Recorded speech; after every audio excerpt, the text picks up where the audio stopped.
York City, New York, If the Knicks is in the Mecca, yeah, let me hear you give it up. The Knicks is in the Mecca, yeah, let me hear you give it up. The Knicks is in the Mecca, yeah, let me hear you give it up. The Knicks is in the Mecca, yeah, let me hear you give it up.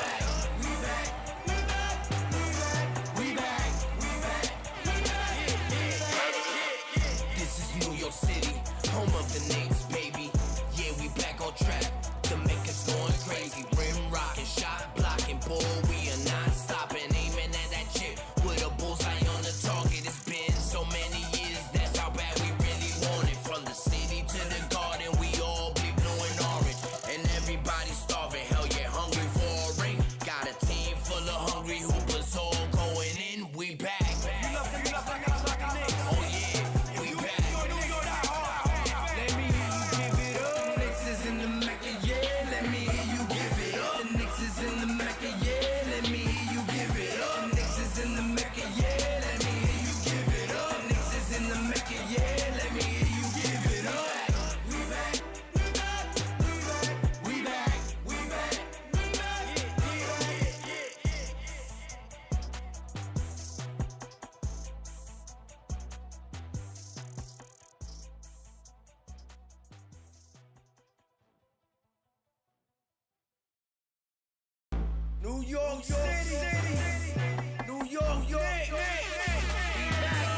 If the Knicks is in the Mecca, yeah, let me hear you give it up. The Knicks is in the Mecca, yeah, let me hear you give it up. The Knicks is in the Mecca, yeah, let me hear you give it up. The Knicks is in the Mecca, yeah, let me hear you give it up.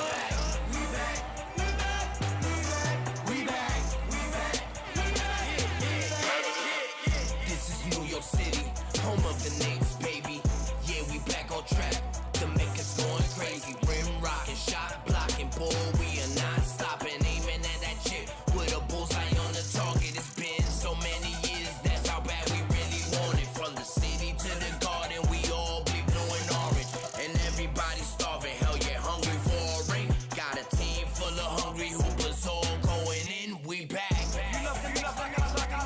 yeah, we back.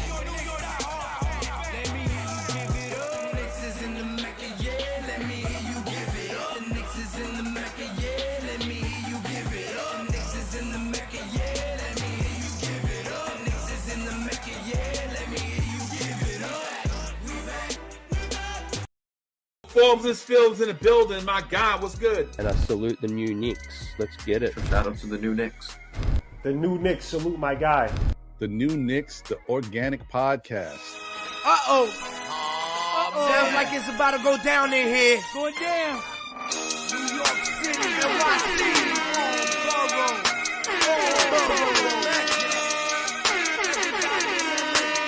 MSG stand up.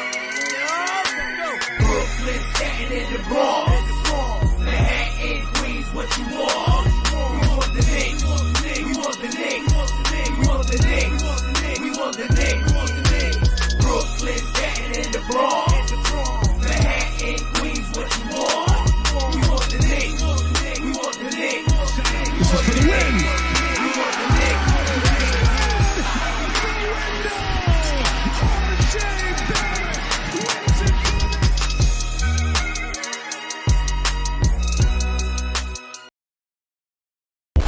Warning. This video contains super awesome content not suitable for people who don't enjoy super awesomeness.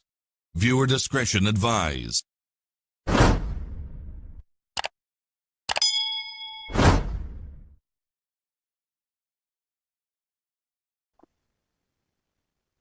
You heard the warning out there. If you don't like super awesomeness, turn away your eyes.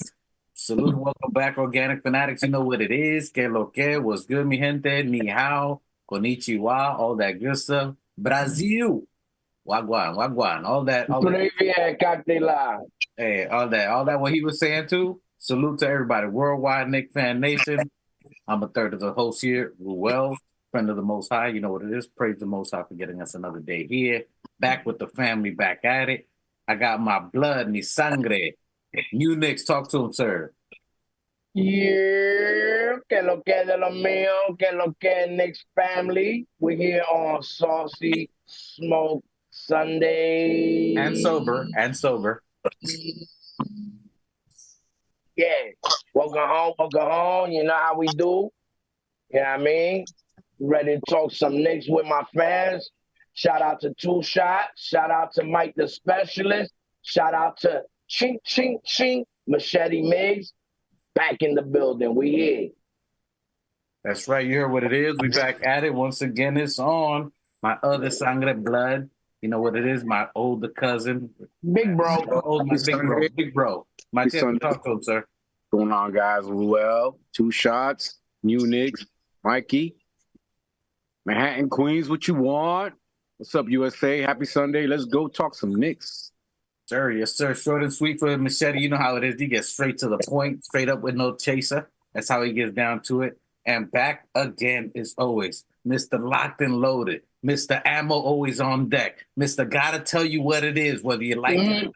You're gonna hear what I gotta say. Bang, bang. Bang, bang. Two shots. What it is, sir? Que lo que? My brother from another mother, same father. What it up?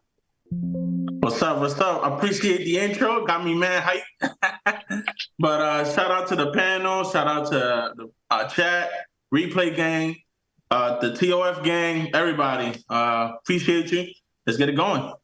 And to everybody in the chat, salute to you. If you sober Sunday, sipping on something Sunday, smoking Sunday, whatever it is for you, however you enjoy your day, whether it's a relaxing, ice cold beverage of your choice, whatever it is, we approve at the house, chilling, no driving, none of that other stuff. Enjoy your day, blessing your day. And one love always to the man behind the keyboard with the hidden face, M Special. Salute to that guy right there. Specialist is in the background, always holding it down. Never see his face, but he's always in the place. You know what it is, the M Special. Salute to my guy right there.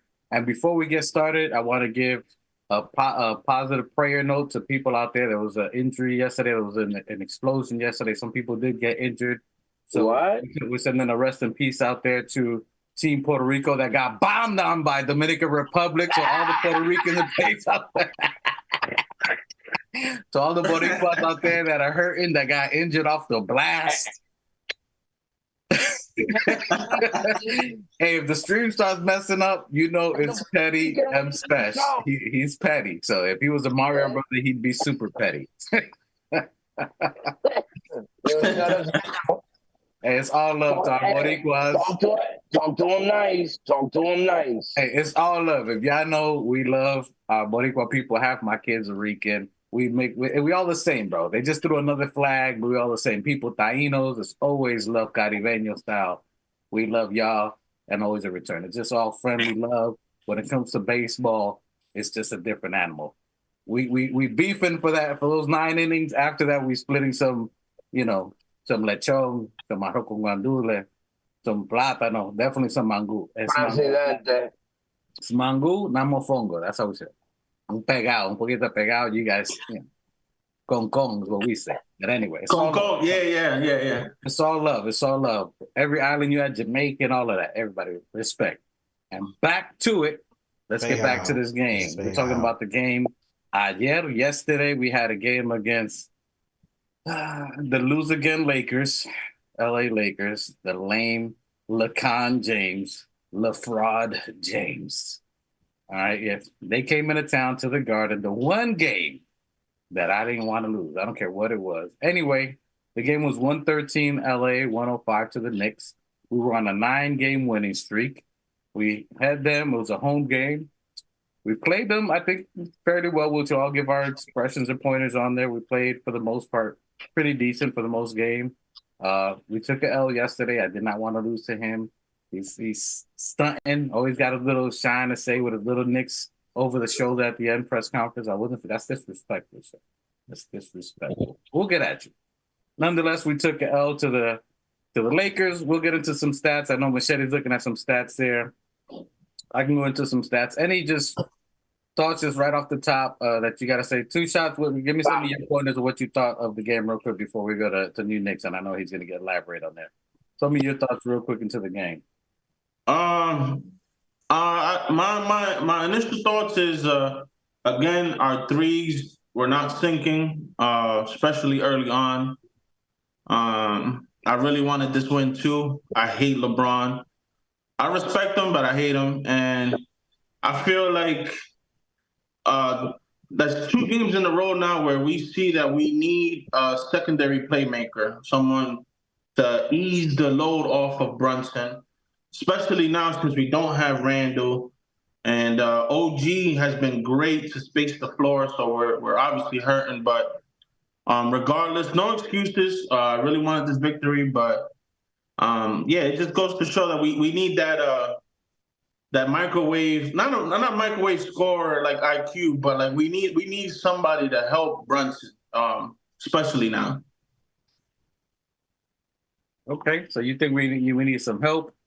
Any other thoughts? Okay, what do you got to say about that, Machete? What were some of your thoughts when you saw the game yesterday against the Lakers versus the New York Knicks? What were some of your initial thoughts, or what were some of your takeaways on it? I mean, it was a good game. They led us. It was LeBron James. You know, I was expecting them to play, you know, ambulance and LeBron, but they came in, they showed out, they did good. You know, they were a little bigger. We were a little smaller. They looked, you know, like they wanted to take it. They beat Boston the other day, and they came in and they just clean house, you know. But my thing is that we put up a lot of 3-point shots and don't make them. We get lucky every once in a while with DiVincenzo, but I don't understand what the strategy is. Every fucking play is a 3-point shot. They see us coming down the court and they know we're gonna try to make a 3. And more often than not, we make them. But we got to get a little bit more creative inside the paint or just inside the 3-point line. We need somebody who can score, and not every time we're going down, giving it to Brunson, giving it to DiVincenzo, or somebody to shoot the 3. We're just getting lucky with hitting them more often than not. But, you know, I hope it's just practice for later on, because it's some bullshit. Threes every fucking time we come down the court. I'm tired of that. Okay, all right. Appreciate that take for sure. New Nick, some of your initial thoughts on the game that you saw yesterday?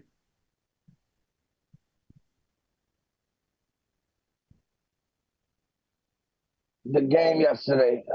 So when I go through any drive-through, and you know what I mean, I see a number 9. I call it the Lakers special. Like, they're number 9. Well, they're 26-26.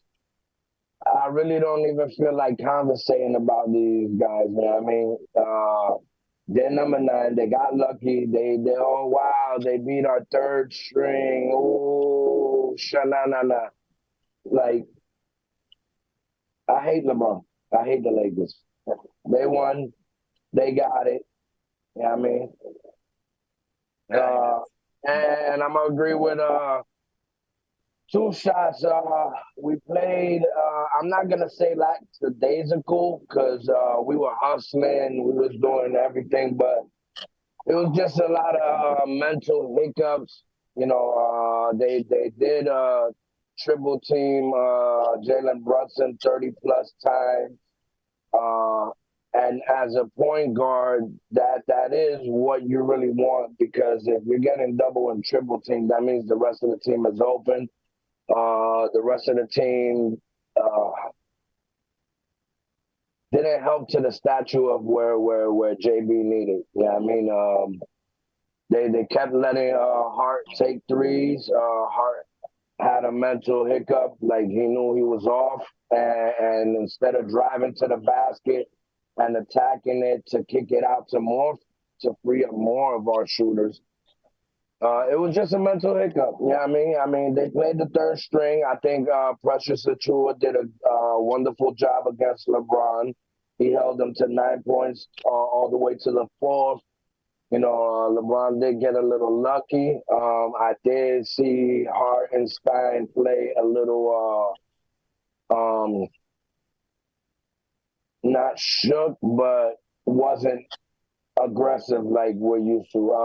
I'm gonna need Hartenstein to be more of an enforcer, especially when it comes to stickman Anthony Ambulance Davis. You know what I mean? He definitely got out. He's no Randall.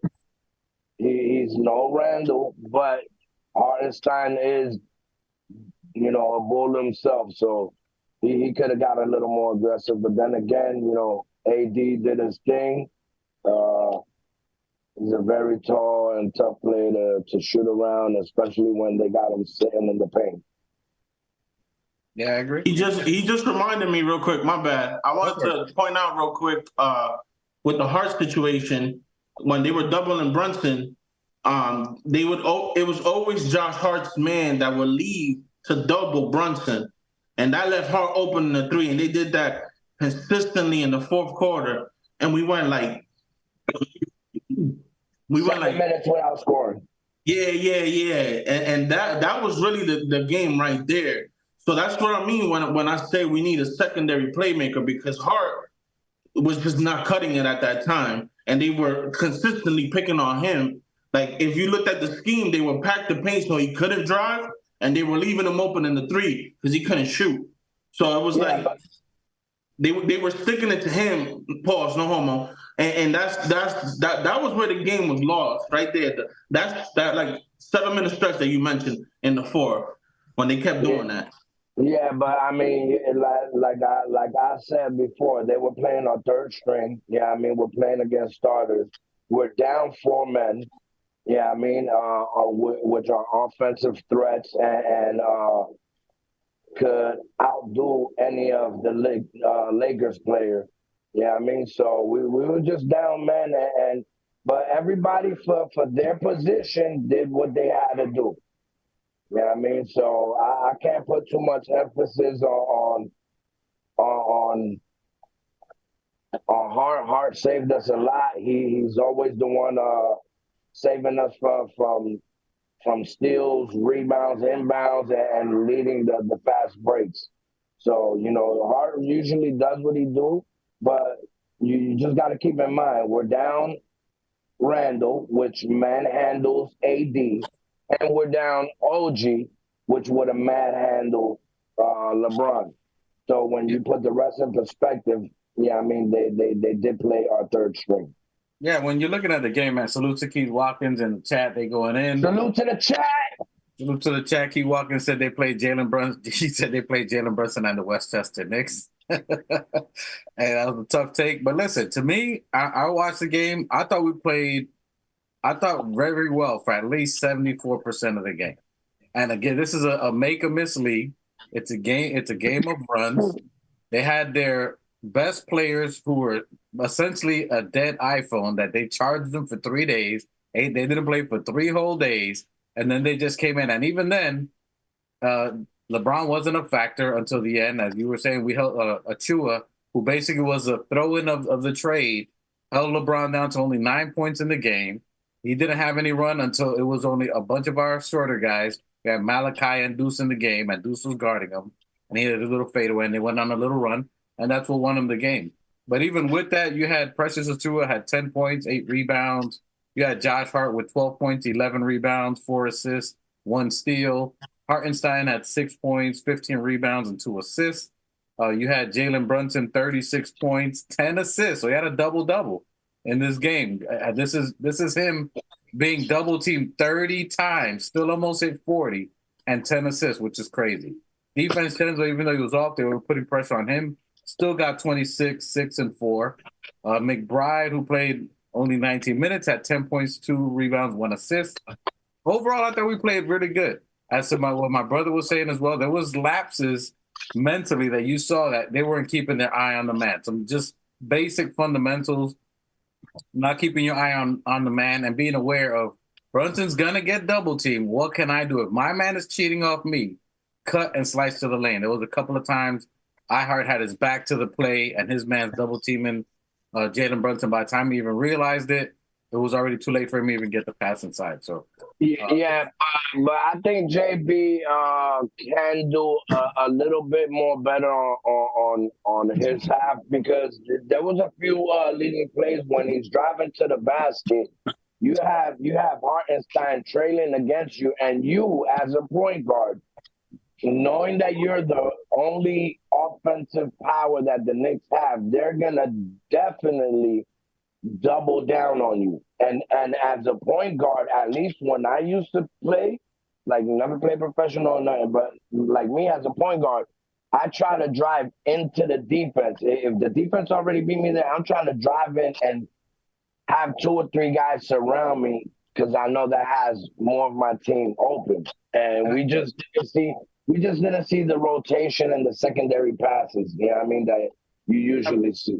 I mean, I agree with you that the pass that he could have gone behind the back to iHeart, but there was a couple of times that iHeart was asleep on cutting or finding his way to them, so Jalen Brunson could get him the pass. And if you look at this whole year, there's been a lot of times that he's shot over Embiid, he shot over a lot of players and still scored. It just so happened Anthony Davis has been saved for a whole month to play against the Knicks. He ain't played for mad games. This was the one game that you can give him. He played very well for the one game. And that's, hey, you tip your hat to him. Y'all did all right. You played our third stringers and barely won. Y'all went on a run, and that was it. We just didn't score. And to think about it, we didn't score for 7 minutes. How likely is that of our team? Almost never. Has that ever happened in the whole year? 7 minutes? Never happened. So again, the times that we lost has taken some incredible circumstances for someone to get the W. And it was a 7-man rotation. Go ahead, Mike. Go ahead, Machete. Yeah, but also like Dwight said, the narrative would not have looked good if that's why they arrested LeBron James. That's why they arrested AD, because they're playing in New York City. They already had some time off. They didn't show up in a game in Madison Square Garden. They probably would have gotten penalized, but they were probably saving themselves to come and play a depleted team. They knew they were coming in. There was going to be no Randall, there's no Mitch Rob, and probably no OG, and it would not look good, for LeBron and AD and the Lakers to lose to a depleted third string, because we're really right now at a third string team basically playing. Not a third string team, but I mean, we don't have our 3 starters, so we're kind of like, we're not a full first team. But Mike, but the thing is that this same team that we played for the last 3-4 games, down Julius, down OG, down Grimes, down Mitch. You know what I'm saying? I need to see Dante's 3-point shots. How many shots did he take and how many shots did he miss? Because the fact is that Devo wasn't on point like he usually is. Like Devo he did score 26, which is up there. I'm not saying that he was slacking off, but he was 10 of 22. He was 10 of 22, which is about 45%, almost half his shots. Yeah, if he would have hit like 4 or 5 more of those shots, which he usually does, at least 4 more better. Yeah, I mean.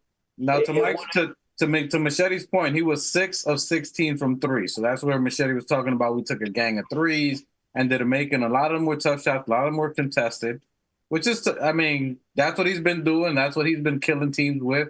You almost expect that you want him to take as many shots you want. And let's not mistake it. This game was not won by Anthony Davis. This game was not won by LeBron James. This game was won by Reeves and Taurean Prince. Those were the guys who got him back into the game. No. Taurean Prince. No, AD's defense. I'm going to give respect to the defense. His defense did help them. It kept them in the game. But he had 2 key blocks at the end. His points, hold on. Anthony Davis had 12 points. You're talking about a guy who should be in the 30s. How many rebounds? He had 18. 18. His rebounds is great, and his blocks, he had 4 blocks. That's phenomenal. But you with 2 key blocks. No, I give it to you. I'm not arguing with you. I'm saying you're right. But this is someone, we held them down to 12 points when this is a 30-plus point scorer.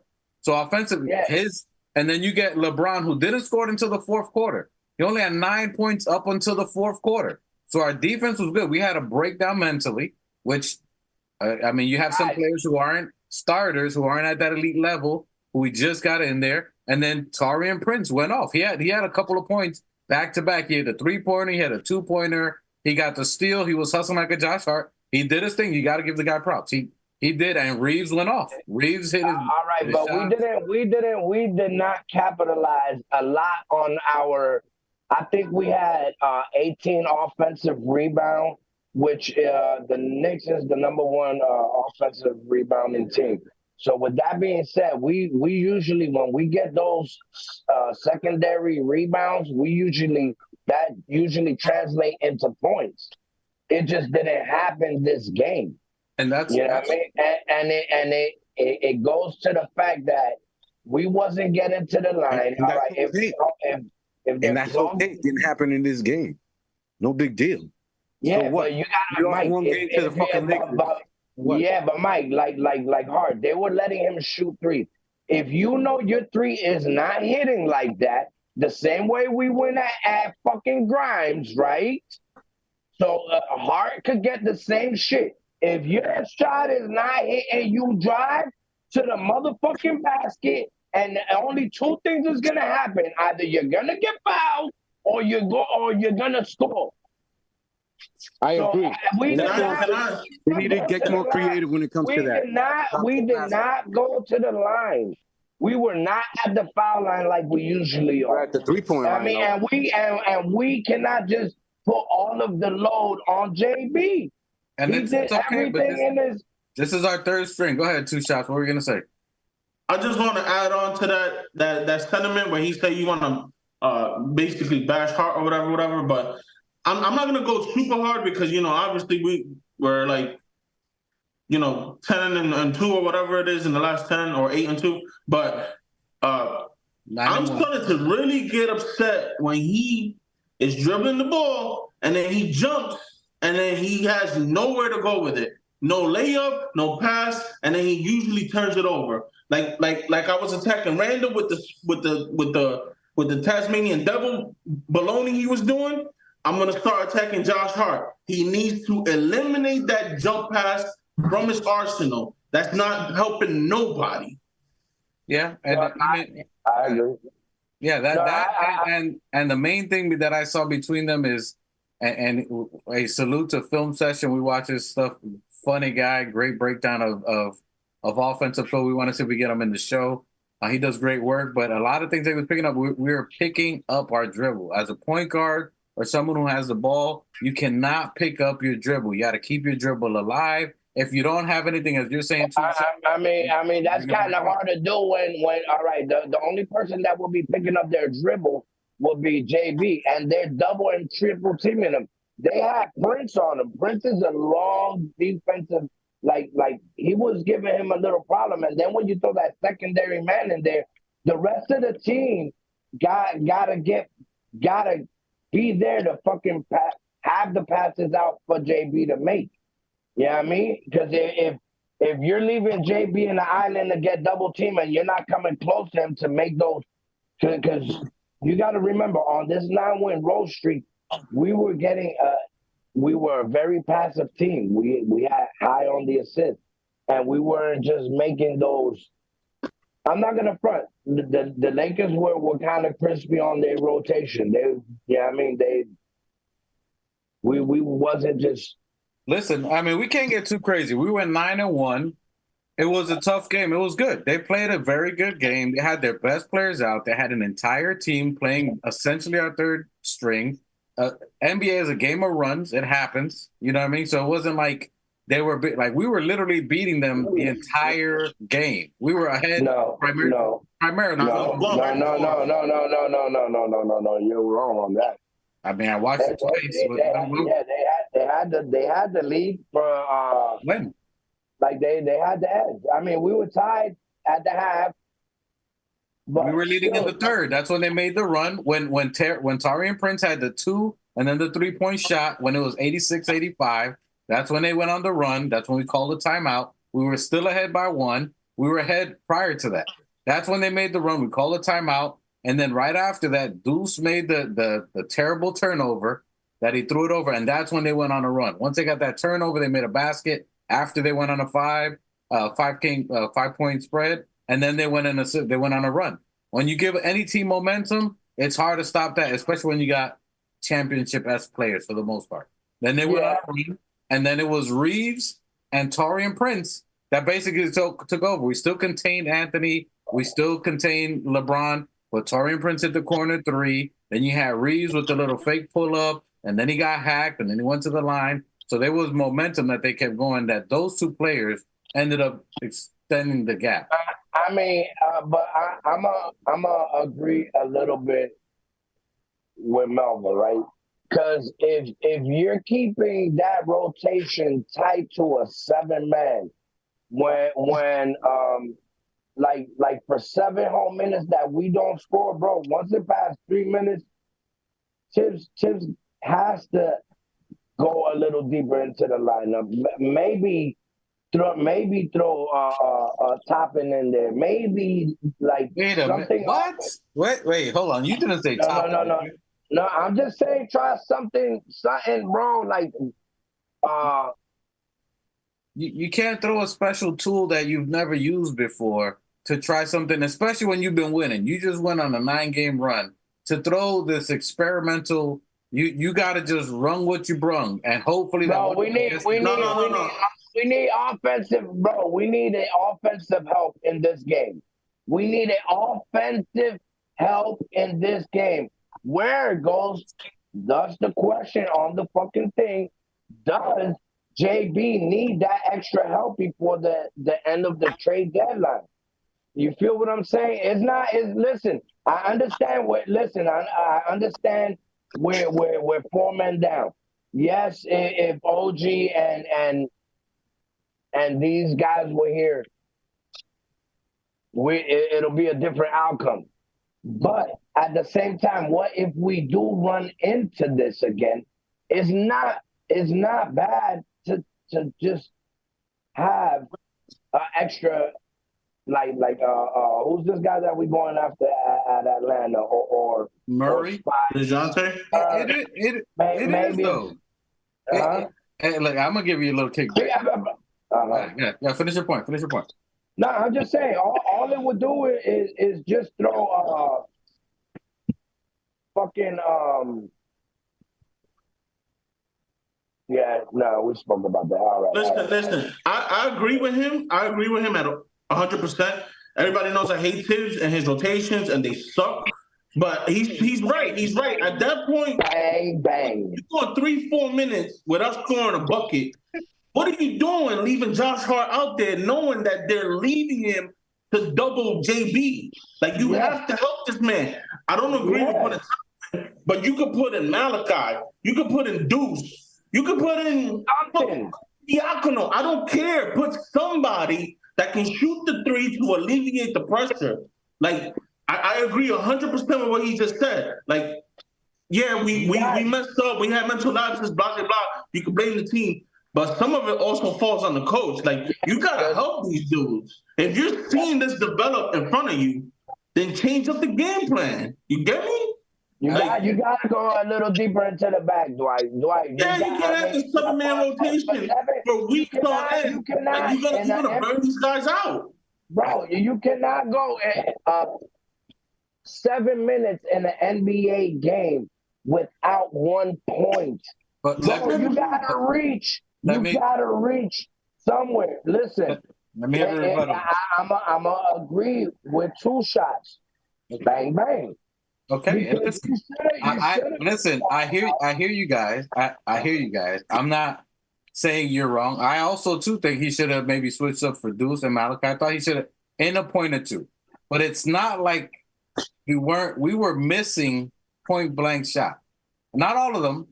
There were shots at Isaiah Hartenstein, and I agree with New Knicks. He was playing a little timid. You are playing against Anthony Davis. Maybe Anthony Davis is the guy that, is his nemesis or someone that just makes his game that much tougher because he's a great defensive player. He had 4 blocks.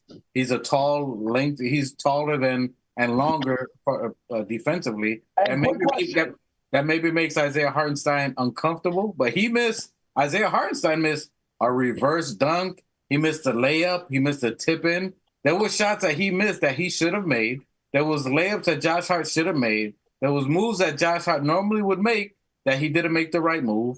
Same thing. So it was a cluster of events. It wasn't like that we weren't hitting anything. All right, but then you go, all right, so then you play a little trick. Let's say you don't start Hartenstein. You start Sims like you did it as soon as Mitch went down. You should have started if not because of fucking Sim's size and his body. He could put a little banging and hurting into fucking AD. You know what I mean? Mr. Glass. So you start, you know what I mean? You tenderize him for Hartenstein. I mean, You know what I mean? Reverse the roles. And then when you do go into that hiccup of 7 minutes, bro, you gotta be quick to pull it. You gotta if like we have a lot of high IQ players, but if you're not making an in-game adjustment as a player and saying, "Damn, you gotta know your threes are not going in." You as a player have to know shit. They doubling my nigga and my shit ain't going in. What should I do? Keep shooting threes and being stuck and no, nigga, drive. Get to the line. Get to the free throw. Do something. If not, Tibbs is responsible. Listen, I'll accept that from you guys. I'll accept that from Tibbs. I mean, I accept for your opinion. I don't agree with it, but I definitely understand Tibbs' rotation. But this is a tall, big team. So it's a little different. And I'm not making excuses. I'm just saying from what I saw. I'm not saying you guys are wrong. I agree. There was a point in time you should have switched or substituted. But Josh Hart got blocked a couple of times, or one time going into the lane. He got stripped by one. He turned over to LeBron. There was a couple of things that they know that we normally do that he turned it over. I'm not making excuses, just saying from what I saw from there. Everybody else that was on the bench that you could have brought in was small in size. We were winning most of this game up to. No, we were not, bro. It was going back and forth. Bro, we were up. We were. Listen, it was a tight game, and we were up at the third. Yeah, at the half we were tied. We were going back and forth. After the third, we were up 6 points until they went to run. Dwight. The Lakers had a 6 to 7 point lead a majority of the game, bro. A majority of the game, Dwight. They were up 6 or 7 points, and then at a point in the game, we made a run, and then we passed them. And then at halftime came, we were tied 59-59. That was the first two quarters. The Lakers had a lead by 6 or 7 points all the way towards the ending. And then we came at the second half and caught up and tied it. Right, we tied it, and then we came back in the third quarter, and we were up 7-8 points, and then they made a 5-game run and bring it within one, which was 86-85. We were dominating for most of the third quarter until that run, which is where Deuce started with the turnover, and then they went on a run. Other than that, we started. So dominating is a 6-point lead? What? We were making a run big before that, even bigger than that. But two shots. We got third string players out there, bro. So they did their job. And you contain LeBron. You contain LeBron to 9 points up to that point. That's dominating. I don't call that dominating, bro. I call that just you're barely winning. You contain the best player in the NBA to 9 points in 3 quarters with third string players. No, I think that's dominating. That's not dominating, bro. Dominating is up by 20. Dominating is up by 30. Listen, keep in mind, dominating to me, and I'm going to explain this to you. Dominating to you, minus 3 starters, minus your fourth, or which I don't want to hear about excuses. That's not excuses. You have 3 starters that are down. Everybody knows they out. Everybody knows they're out, bro. Two shots. What my brother's saying is that if you got OG on LeBron is shut down barbecue chicken. We're not even discussing this. We're not even discussing this. Listen, you have plushes. You guys, listen, Phil. You guys have really plushes that was fighting against LeBron and AD. Like that's our third string, bro. He's that's my point. So fucking what about this fucking game, yo? Like, what, man? First of all, like I said, yo. It's LeBron James. It's still fucking LeBron James. You think that how's it gonna look? LeBron James and Anthony Davis, fully healthy Lakers squad, come in and let me tell you something. Our guys were playing tired. Dwight, read the minutes on our squad. Our starters had. Everybody was over 30 and 40 fucking minutes each one. 40 for Achua. JB gotta be in the 40s. 42 for Achua. 41 for Josh Hart. 33. And that goes to my point. Hold on. Rotation. Hold on. Let me finish reading the minutes. Let Machete say his stuff, and then Two Shots can jump in, and then you next. Hold on. So 42 minutes for Preston Tua, 41 minutes for Josh Hart, 33 minutes for Isaiah Hartenstein, 44 minutes for Jalen Brunson, 40 minutes for DiFrancenzo, 20 for McBride, 14 for Sims, 3 minutes for Flynn. Go ahead, Machete. But you have all of our starters playing 40 fucking minutes, bro. These guys were tired. They won like 12 games in a fucking row. So what? We lose to the Lakers. Let them have that win. Big no fucking deal. There's really nothing to talk about here, man. First of all, they were also taller. And you're talking about an experienced team. LeBron James, regardless how much we don't like him and his antics, whatever, it is what it is. But you know, he's still LeBron James. You got Precious Achiuwa was going to pound the shit out of LeBron James. I don't think so. You know what I mean? And we only lost by 8 points. It wasn't that big a loss. It ain't that big a deal. Give them that win. So fucking what? On to the next game. Come on, let's go. No. I do agree with everything, dude. What's more important is the win against the Pacers. The win against fucking the teams that we had that were playing really well. See, all right, but that's all right. Hold on. I'm gonna get this clear and straight. I don't give a fuck about this game, right? I really don't give a fuck about this game. But the point being that I know we could have beat them with just maybe minor adjustments that would have been made, bro. All agree. And the Lakers are not 5 days ago. We weren't so tired. All right, play 40 minutes, everybody. We did not play them back to back. We beat the Pacers on a back to back. They didn't play a back to back either. Indiana.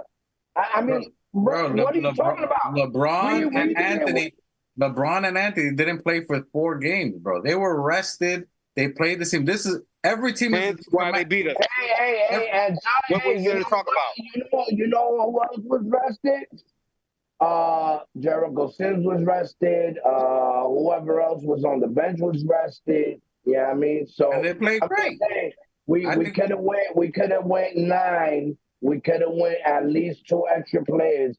Y'all talking about the starters had all these minutes. Yeah, go into the bag. We have enough faith in our players to help out. Like when Hart is having complications, you say, "Hey, Hart, sit down for 2-3 minutes. Maybe you need a little breath." He could have sat him down for 2 minutes. 2 minutes just to compose himself and tell him, "Hey, look, you're not hitting your shot." In those 2 minutes, he did. He did. He put Sims in there. And what did Sims do? Sims went for the pump fake, got up, and then he fouled this dude and got him to the line. He gave him how many fouls? All right, but Hartenstein had like 9 fouls like in the third quarter. Because Anthony Davis is the lead. Anthony Davis is cooking them. It's okay. It's listen. I agree with you guys. But you just said that Hartenstein played 33 minutes. Maybe he should have busted that down and had Sims start. Either way, fuck it, we lost. Fuck the Lakers. Listen, they still played on third string, and I'm just saying we could just make a little minor adjustments. That's it. But hold on. You was just saying a minor adjustment is Murray from Atlanta. You would say bring someone in. Yeah, hell. No, because I'm just saying if we do run into this situation in hand again, you feel what I'm saying? Bringing in Murray, all that does is put fucking Dante on the bench, which will be it'll be ridiculous for any team to face our second squad with Dante leading them. And you listen, you cannot tell me. All right, yes, I understand what we said the last 2 episodes. Why go after a motherfucker that doesn't have as much chemistry with Dante, I mean with JB, and has been with him, and yeah, he's been lighting shit up for us. I'm never taking nothing away from the Human Torch. You feel what I'm saying? But the days like yesterday, yeah, I mean, So you're telling me Murray would have done better than 26 points yesterday, 6 rebounds and 4 assists? He would have done better than No. that? Hold on. Don't read those stats. Read Josh Hart's stats. Oh, I mean, we could go back. Let's go to Josh Hart. Hold on a second. Let me pull this up here. Josh Hart. Josh Hart had 12 points, 11 rebounds, so he had a double-double. He had 4 assists and a steal. He was 5 of 16, terrible shooting. Terrible shooting. I agree. Terrible. How many turnovers? Let me see if I had any turnovers here. Hold on. He definitely had turnovers. He was 2 of 6 from free throws. From 3-pointer. He had 2 turnovers. 2 turnovers. Two turnovers and how many assists?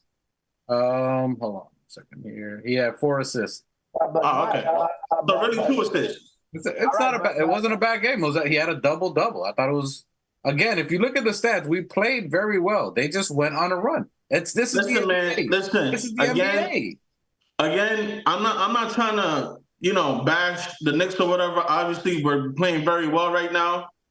Y'all brought up height. I brought up height a long ass time ago, and y'all was like, oh, blah blah blah blah blah.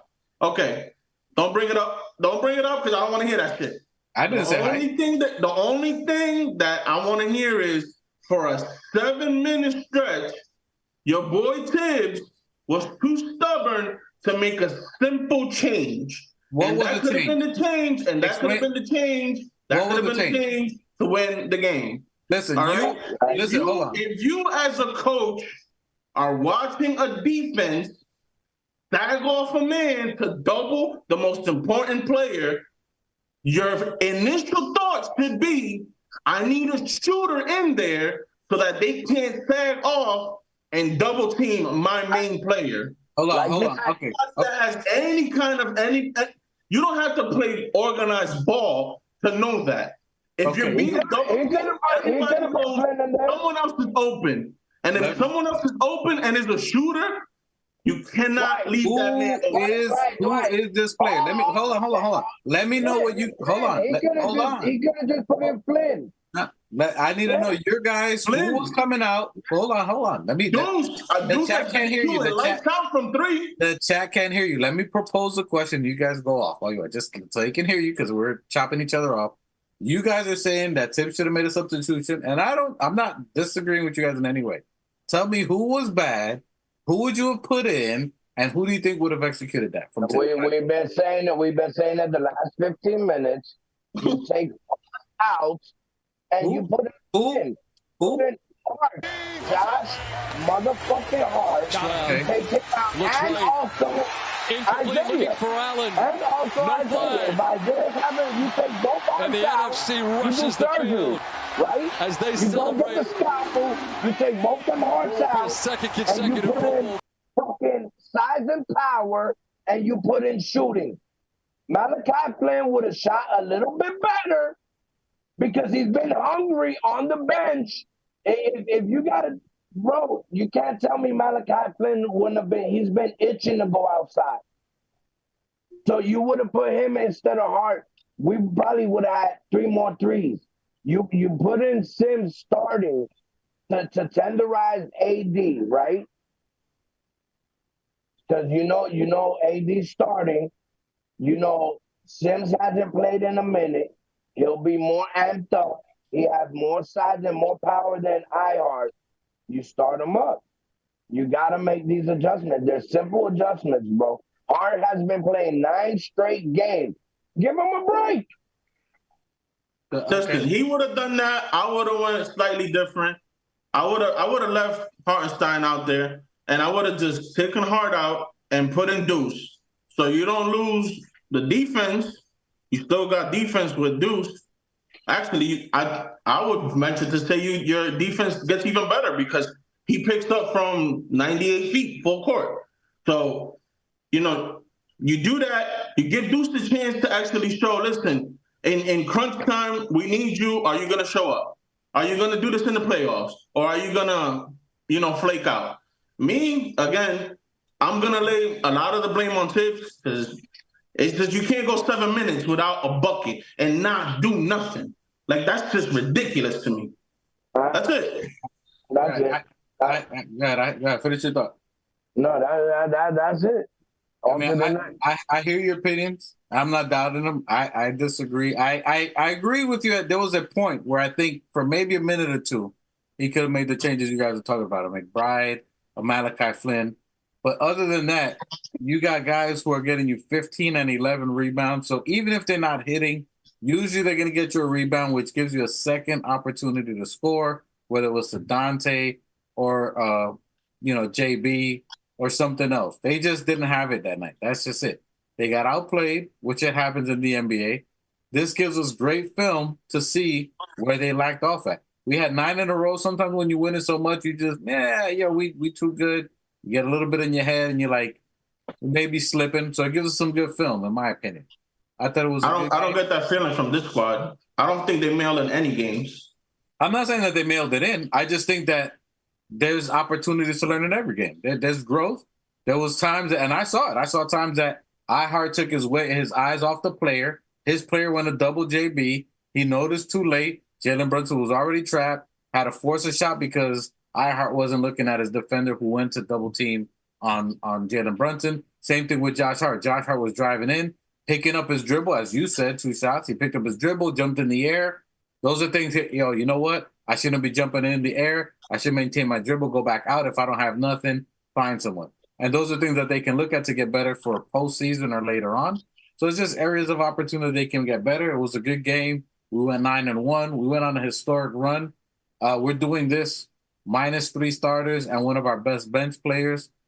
So, I can check it up as we did all right. It could have been better, and we know our team, and as Knicks fans, we expect 80-0. That's what we expect, 80-0 from our team, because we Knicks fans and we are passionate about the game.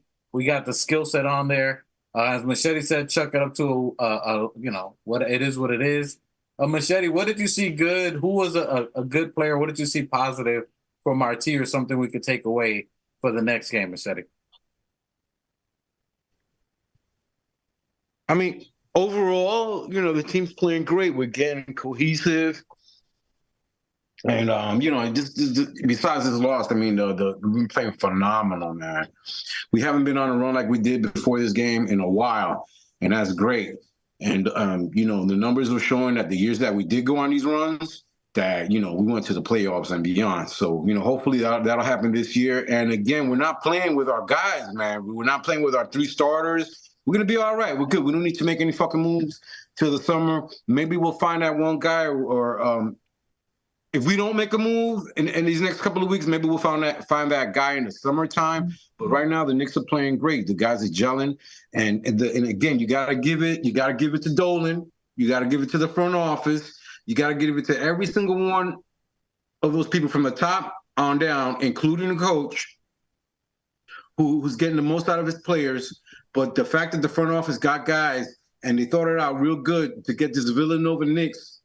And already have that chemistry, those times they won in the Garden before in the past, and bring it back. And you still got Randall, who's, they're resting him. They're resting Randall. Just like they're getting Mitch the week. We're gonna have a week off in a couple of weeks because the All-Star shit's coming. We don't need to bring him back till afterwards. And then we're gonna see some real stuff. I want to see what our schedule looks like after the All-Star, but right now. Who we got in next couple of games. We just gotta get these guys experience now that we're up 3rd place. If we gotta take a couple of losses like we did the other day, okay, no big deal. But the most important thing is to get these guys, Sims. We didn't even play with Grimes. I realized that Grimes isn't even back either. So we're missing like a handful of guys that are starters that make a big difference. Grimes was playing really well before he got hurt in the second unit. He was just getting in his stride, and then shit happens. But it's all good. Get your rest. But Mike, you said yourself. All right, you said yourself. You said this is where they you get an opportunity to give the rest of the guys a chance, even if it comes to a loss, right? So that's the case in point that me and Two Shots is talking about. If we're going through that streak, bro, like this is the time and the place to maybe go a little deeper into the bag to give these younger guys a chance. The same way the Lakers won without AD and LeBron against the Pacers and all of that. Sometimes you got to take a gamble on the game. I mean, not on the win streak, but bro, when we're going through a slump like that and a mental fart where everybody's like, for those 7 minutes, we looked at a little lost. Yeah, I mean, and when you got a team that's been gelling how we've been gelling and playing how we've been playing, and you see that we've been what gelling how we've been gelling. So when you see that they're going through a peak of a mental fart, you be like, all right, maybe let me shuffle the deck a little bit. Insert some energy and depth. I mean, from the players that's been sitting and that are ready. That's all. You said it yourself. Mike said it. Mike said maybe, you start giving you go, he ain't saying that passionately, but you. I mean, I get what you're saying. And again, I agree with you. I think there was a point within that he could have tried something different. But the fact that when he did put Deuce in the game, Deuce had a turnover. For some reason, he just didn't have it going. He had a couple of mental breakdowns defensively and even offensively to create the breakdown. The team knows Deuce is not their main offensive threat, or he doesn't have too much dominance on there so they kind of teared away from him. So, sorry, I would have took the Fournier. Now you bugging. Now I know whatever you're drinking, whatever you're smoking. Now I know it's in full effect. In prime high time. You're in prime high time. I would have took a Fournier side. No, now you bugging. Listen, to me, this is just me. This is me. And I agree with you guys. There's a point that he could have done it.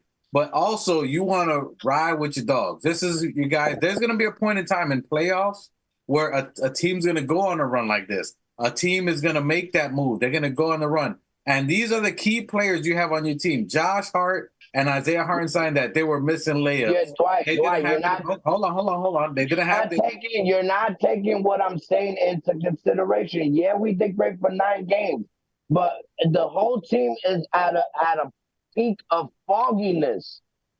You have to let them play through it sometimes. Sometimes, look, we're already shorthanded. You're already shorthanded. You're not going to put your smaller players to play against these big players, as Two Shot says. You got Anthony Davis, LeBron James 6'8". You got Reeves, who's a 6'8" also. You got Taurean Prince, who's another 6'7" player. And you're going to put in your smaller guards who already haven't really contributed in this game, and then you're not going to put them back in who weren't successful earlier in the game.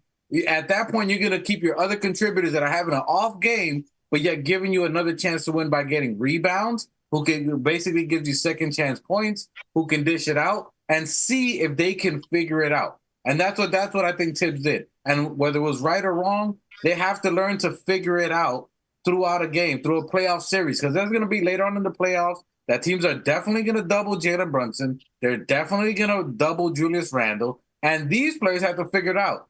Dante figured it out, even though he took 16 3-pointers and only made 6, but he got 26 points. There was some after that he missed maybe 5 that he started hitting, and then, all right, we can't cheat off of Dante. And Josh Hart, who kept picking up his dribble, who jumped, as Two Shots said, and did the turnover. You hope that by the third, fourth quarter, he ain't going to do that he's going to keep his dribble alive, that he's going to figure it out. Unfortunately, they didn't. They went on a good run, and you just hope we've done better, considering we just went on an epic run. We just went 9-0. You hope that they would figure it out, and they just didn't. And it's a basketball game. We didn't lose by a lot, as Machete said. It's an area of opportunity. It gives us film to study, and it gives them something else to improve on. We went 9-0. Quick question: did we ever see a lineup of Sim, Hart, and Precious in that game yesterday? All 3 at the same time. Which Hart? I Hart, Sims, and Precious and Chua. We probably did. I think we did. I know for sure I saw Sims and Achua, and I think Sims kept subbing in for Hart but I never seen the lineup of Sims being in there to take on AD. Yeah, I mean, Precious to take on this guy and alleviate a little bit of the pressure on Hart. Yeah, I mean, I don't know if that lineup ever happened. But it worked because iHeart kept AD to 12 points. Normally he's 35. You know what I mean? So, I mean, he's gonna. iHeart needs some break at some time. Whenever Anthony sat, I believe they said iHeart at that point. No. But that's why I said if I can't remember if that lineup ever happened. But if Size was of a little mishap, you know what I mean? I don't think I've seen that lineup, but it would have been a little alleviation for Hart offensively. And I don't think if you would have had Sims taking on AD, Precious on LeBron, and I mean, we missed a lot of shots. It wasn't even that they were stopping us. That AD was a presence and we couldn't get a shot off. Like they were all pointers. iHeart literally missed a tap in. He missed a dunk. It was like shots that they just missed that should have been points. It wasn't like AD was just dominating. They couldn't get a shot off. LeBron was all over. You know what I mean? It was a shot that I said, I seen a lot of mental parts. We were fucking up on our own behalf. It wasn't something that they were creating for us to fuck up on. It was just mental parts that were just going on. And but Johnny Harris said AD had 8 points until 11 seconds left in the game. So that, so we contained LeBron to 9 points for 3 quarters, AD to 8 points, close to the ending of almost a full 4 quarters. So as you said, it was a brain fart. It happens. I was actually proud of the fight. I mean, initially as a Knicks fan, obviously, we're like, yo, we should have dominated. We should have beat them, and we should have. But overall, I think it was a very good game, considering the players we have, considering being 3 starters down, and one of our elite best players from the bench, Grimes. I thought it was a very good game. Yo, Mike. Mikey, hold on, Mikey. Can I have an emotional damage? Because I got a little emotional damage. I hate the Lakers. I hate them. Hey, go ahead, 2 shots after that emotional damage. My biggest takeaway is we played good for 40 minutes. We had about 8 minutes left that cost us the game. JB is JB. He's gonna do his thing. And my biggest takeaway is we gotta do something about the 3-pointers. We are dying by the 3. We can't make 6 and shoot 40 of them. That's just not gonna work out in our favor. Not in today's NBA. Hey, Machete, how many assists did we have, and how many assists did we have, and what was my? Overall, we had 21 assists. They had 28. And how many rebounds they had? They had 5 turnovers. They had 38 overall. We have 51 rebounds. That means that we had. That's what I'm saying, bro. We had. We usually offensive, 33 defensive. We only had 7 turnovers. We only made 20 personal fouls. How many turnovers we had? 20. We had 20 turnovers? We only had 7 turnovers and 20 personal fouls. They had 16 personal fouls, 5 turnovers. No, we only had 7 turnovers. You're looking at the power for the PF position. We only had 7. That's what I said. We had 7 turnovers and 20 personal fouls. If you look at everything, we played a very good game. We played very good. My thing is the minutes, dude. There's 3 starters. We have 4 players now. 28. 7 minutes. Jay Hart. We're down 4 players. 33. Brunson 44. DiVincenzo 40. I mean, we could have mixed it up a little bit. But Dwight, listen, I understand that.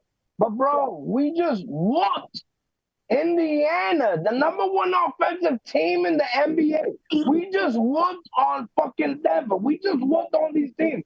The Lakers, Number 9?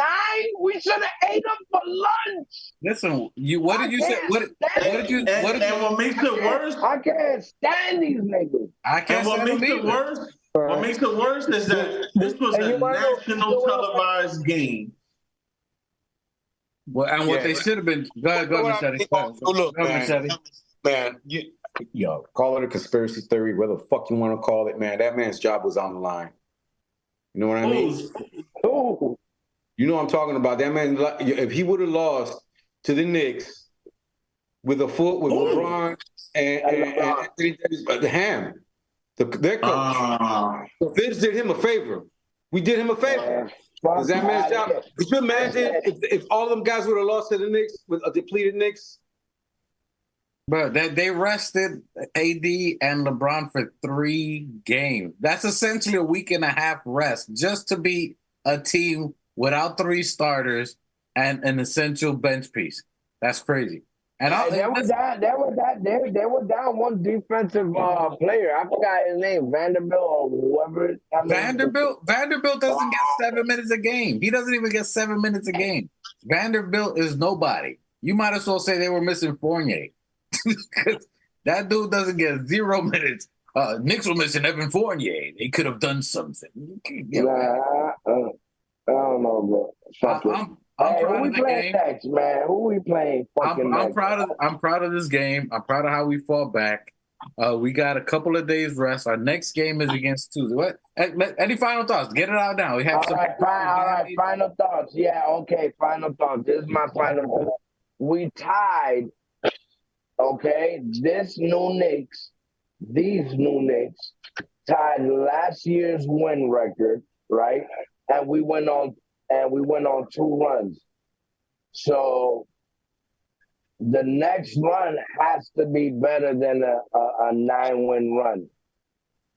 Because we went the first one was 9, the second one was 8. So 9, I'm gonna say, is the floor. And I was, trying to reach in my Phil Stradamus bag and predict a 15-win streak. But hopefully, let's see if that comes on that next batch. Final thoughts on the Laker game, 2 shots. I mean, it was a winnable game. We had it. Again, last 7 minutes was the key.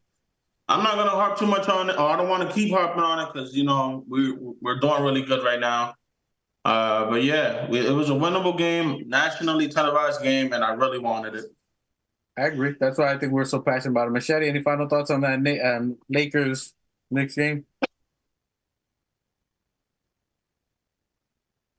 Okay, that's how he really feels about it. I said no. I said what I had to say.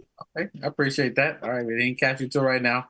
All that to say is we were fine. It was a good game. I was happy on how we competed. The fact that we were able to keep AD to 12 points, the fact that we held LeBron down to 9 points, the fact that it took their other players, Taurean Prince and Reeves, to get going in order to even make a run against our other players. I was happy. And even with their 30 double teams against Jalen Brunson, to still be able to score 36 points, get 10 assists, I thought that was fabulous. That we still made a huge effort in the Garden, I thought was fantastic. It gives us some good film.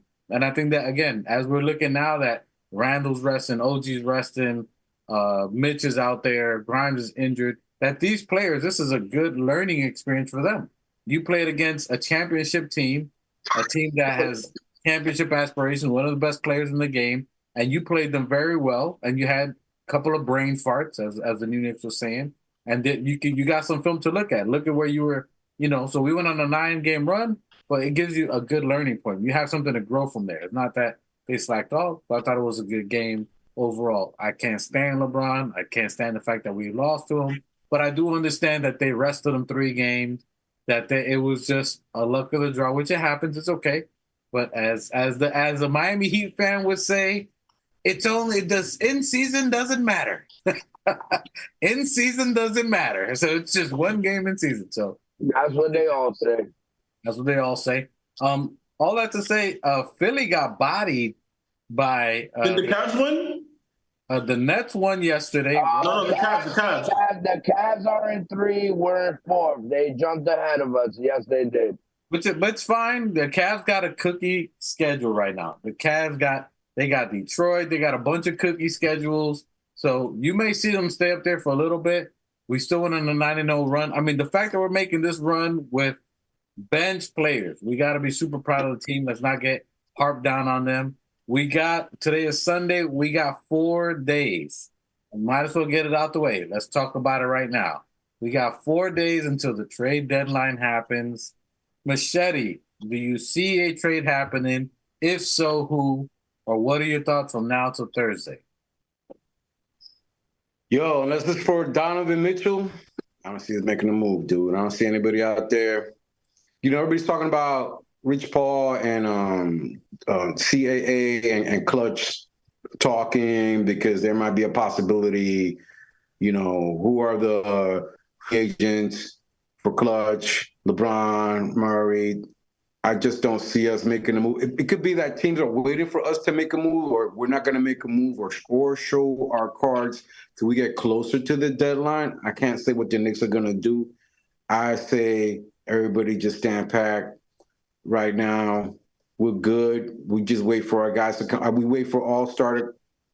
Is this before or after All-Star? Before. Okay, so what, we're going to make a move before All-Star and then rest somebody for a week and then come back? Maybe DeJounte Murray? It ain't going to be Donovan Mitchell till the summertime. I don't think we make a move. If we make a move for him, which I think is the move we should make. Right now, I don't see Cleveland making any kind of fucking moves because they're on the run. They're ahead of us right now. You know, until we meet, I don't see us making a move for anybody right now. I mean, if he pulls something out of his hat and something from left field, I'll be surprised. Okay. Hey, before I get to you guys real quick, hold on. New Knicks and 2 shots. In the chat, Michael Drake, Keith Watkins, Johnny Harris, I see you guys going in.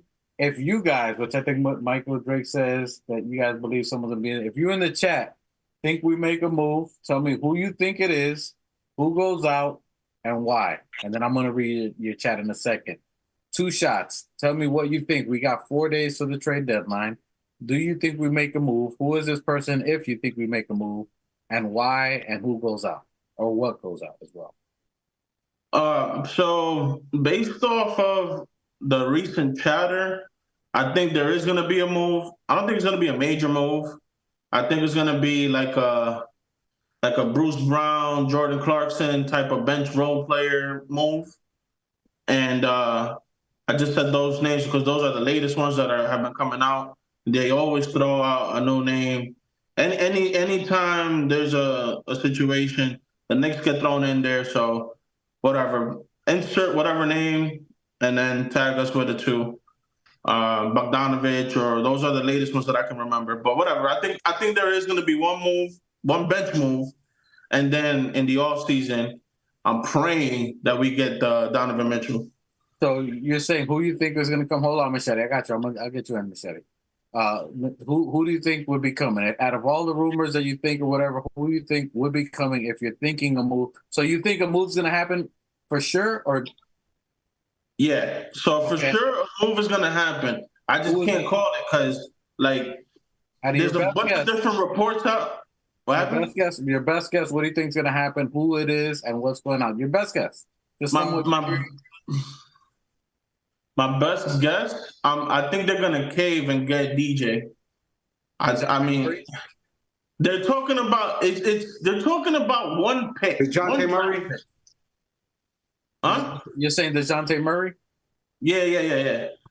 So they're talking about one pick. They supposedly already have the structure. The Knicks just don't want to include one more draft pick. And we have like 10 of them and like 20 fucking second rounders. Like, I think one pick is not going to stop that trade from going through. And if it does, then I think it's mind-boggling because, I mean, you got the defensive player, you got the playmaker, you got the name, you got the all-star potential. And, you know, if you decide to move on from him later on, you can package him on a trade. And another thing, you got Fournier just sitting there. Like, that's a wasted asset. Why not use that and a pick and get a player that's actually going to help you now? Like that's my opinion. So I think a trade is gonna happen. Oh, hold on. All right, so you're saying DeJounte Murray, who comes in from and what goes out? I think DJ comes in, possibly another power forward or center or whatever that they're willing to throw in, and then going out, I'm gonna say Fournier, Grimes, and 2 first-round picks. Okay, and Machete got a rebuttal, New Knicks, and then you go. Okay, Machete, go ahead. I was gonna say real quick. Last year, when we made the move for Hart, it was around in January before the it wasn't during the trade deadline, was it? Just before it, I think it was before. Just before, It was right? just before. Okay, so then we went through the trade deadline after we got Josh Hart.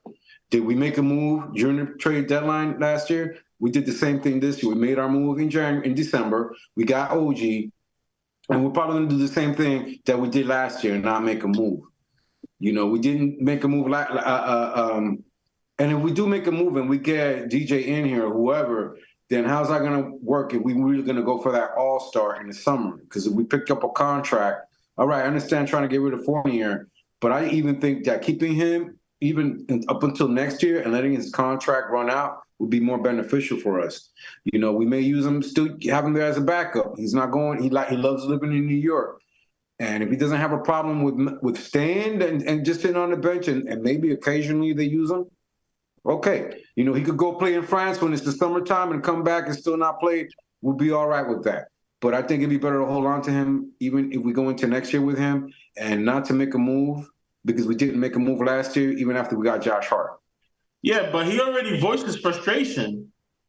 So he could keep voicing his fucking frustration. He'll get 2 games. I mean, so what? You're still getting paid. You're still getting your 19 mil. I mean, what do you could complain all you want. For a franchise, for a franchise that values value, quote unquote, you're not getting your best value on one of your investments. So why not? That's maybe not now, but I think that if you hold on to him and let his contract run out, you in the long run, you'll still have more money. Okay. Than trying to invest in him and trade and trying to get a contract that it's another contract you have to play, but then you can't make that move in the summer. All right, New Knicks, what do you got? You're on mute. Listen, I agree. We did make this move for OG, and we are on the upward trajectory. We're down 4 men. We're playing flawlessly. Tibbs, the general, the mad scientist, has our third string players playing like starters. Yes, these are all facts. But I'm going to also agree with Lawrence Tears Freezy when he said that there's a lot of teams in the NBA that are dying for us not to make a trade. Because we're just, with that one trade, listen, they had the meeting with Clutch. And there's a lot of teams that are scared for us to make a trade because if you just remove Fournier, like Two Shots said, and you get rid of Grimes, you bring DeJounte Murray in and just have him. I mean, you would have to start him because of his ticket, but I think you ease him into the rotation the same way you did OG. And there's a lot of I think he could definitely help Brunson, and Brunson does have Dante. But Dante is see, you guys are seeing the DeJounte Murray of Atlanta, okay? I'm seeing DeJounte Murray as if he puts on a blue and orange jersey and he has no choice but to fall in line and follow. And what I'm thinking Tibbs could definitely make him into of a better threat than what he really is right now. His game will definitely elevate coming here coming into playing because he does not have a player in Atlanta, or I don't think he's ever played with two All-Stars. We have two All-Stars and a third in the making with OG. So when you pair up these guys together against the other teams of the NBA, which have, there's no team, don't get it wrong, even if we don't make a move, there's not one team. The team that we have right now is definitely a championship team. Don't get it twisted. This team right here, with everybody 100% healthy, when you got Mitch, Julius Randle, and everybody, this is a champion caliber team. Okay. Bro, we gotta get past. We gotta get past, boss. Bro.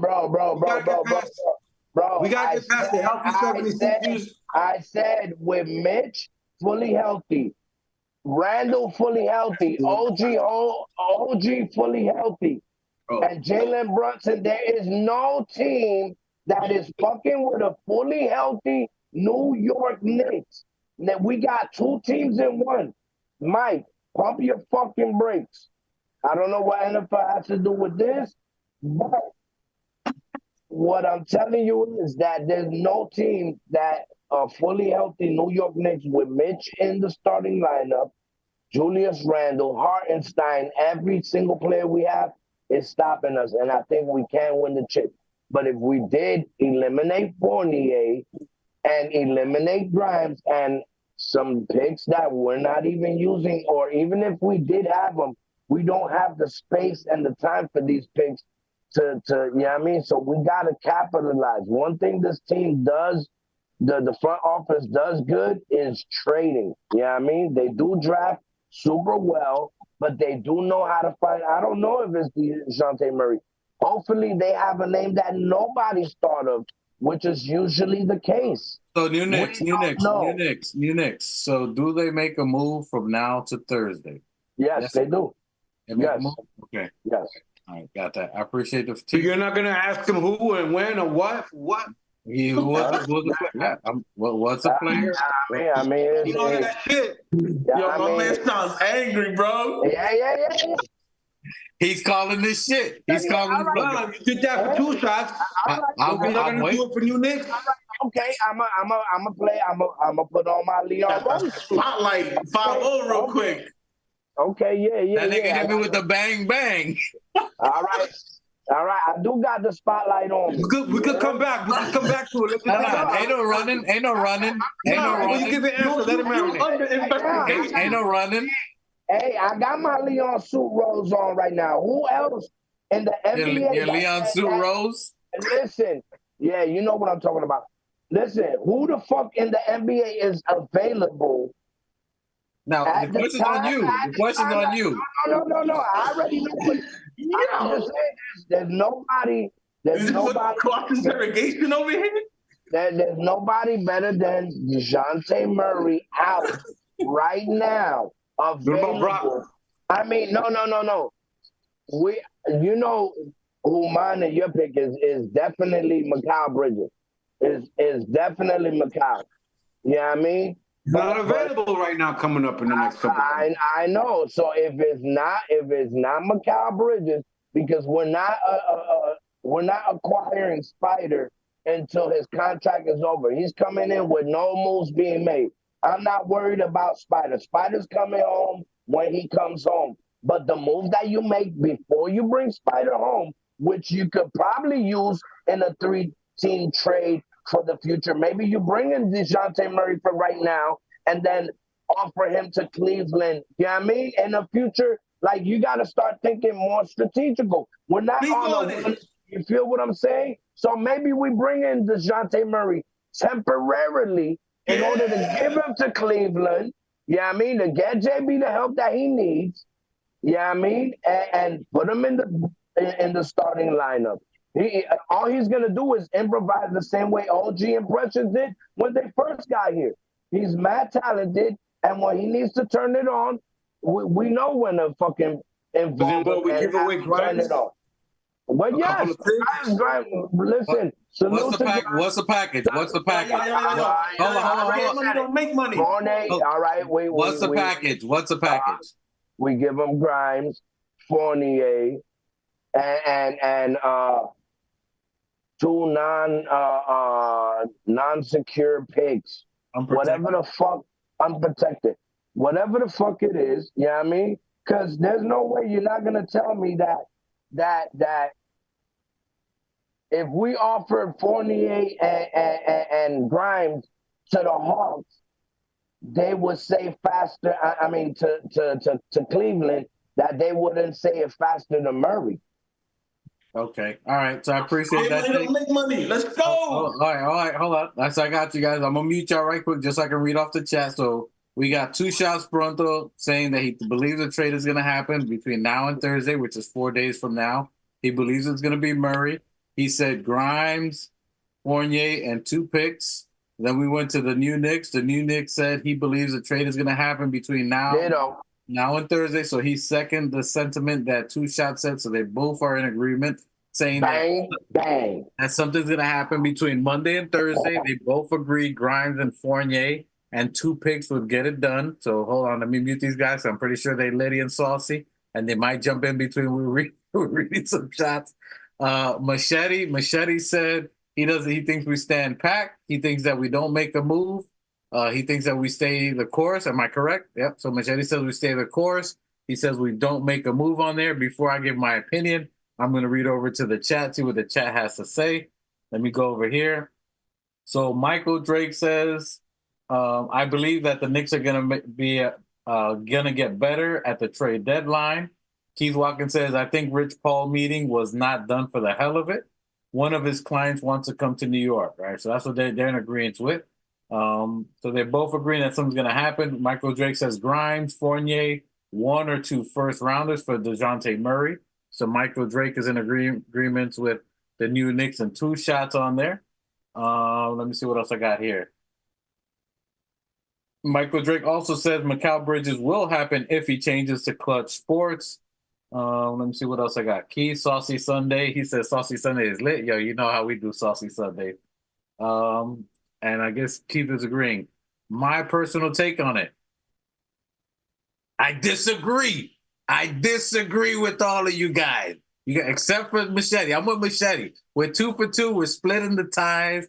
I think we stand packed. However, I do agree with Michael Drake. I do agree with Keith Watkins saying that the Rich Paul conversation did not happen for no reason. I think they needed to mend ties, because together they're 2 powerhouses in the NBA, and together they can make a lot of things happen for their players. By them being at strife, it could be 2 or 3 team deals that they can align each other with and be like, yo, your player wants to go here. We can make that happen. I think we can make a 3-team deal happen. I think it's more of a 3-team deal because I don't think his players right now are players that we want, but we can probably facilitate a 3-team deal, maybe to get DeJounte Murray to be the #1 guard in Brooklyn, to get Mikal Bridges. I think Mikal Bridges, his representation, or I think Brooklyn was like, yo, we don't want Grimes. We want somebody else at a better caliber player, better caliber talent. Can you get us DeJounte Murray? I hear you guys are talking about it.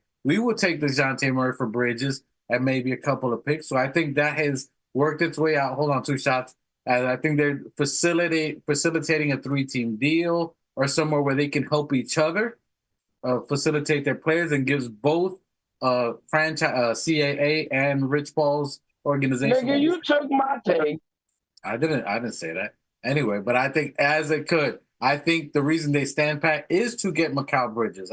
I've said it for a long time before Raw, but with my brother Raw, we talked it out over dinner with 2 shots. We was all in dinner together, me, you, and Raw, right? Am I right? Raw and agree. We had a little bit of wines, a couple of steaks, and then we parted out. I said, yo, this is how they do it. This is, I think, what would happen. And, he went with it. We both agreed. I think Mikal Bridges is the best answer, unless it's, as Machete was saying, unless it's a Donovan. However, if you're fitting the team, I think it's by fit. I'm looking at Leon Rose. I'm putting my Leon Rose hat. I'm putting my Knickerbocker Leon Rose hat, my Thibodeau hat. If we're leading with defense, if we're leading for shot making, 3 and D, it's got to be Mikal Bridges.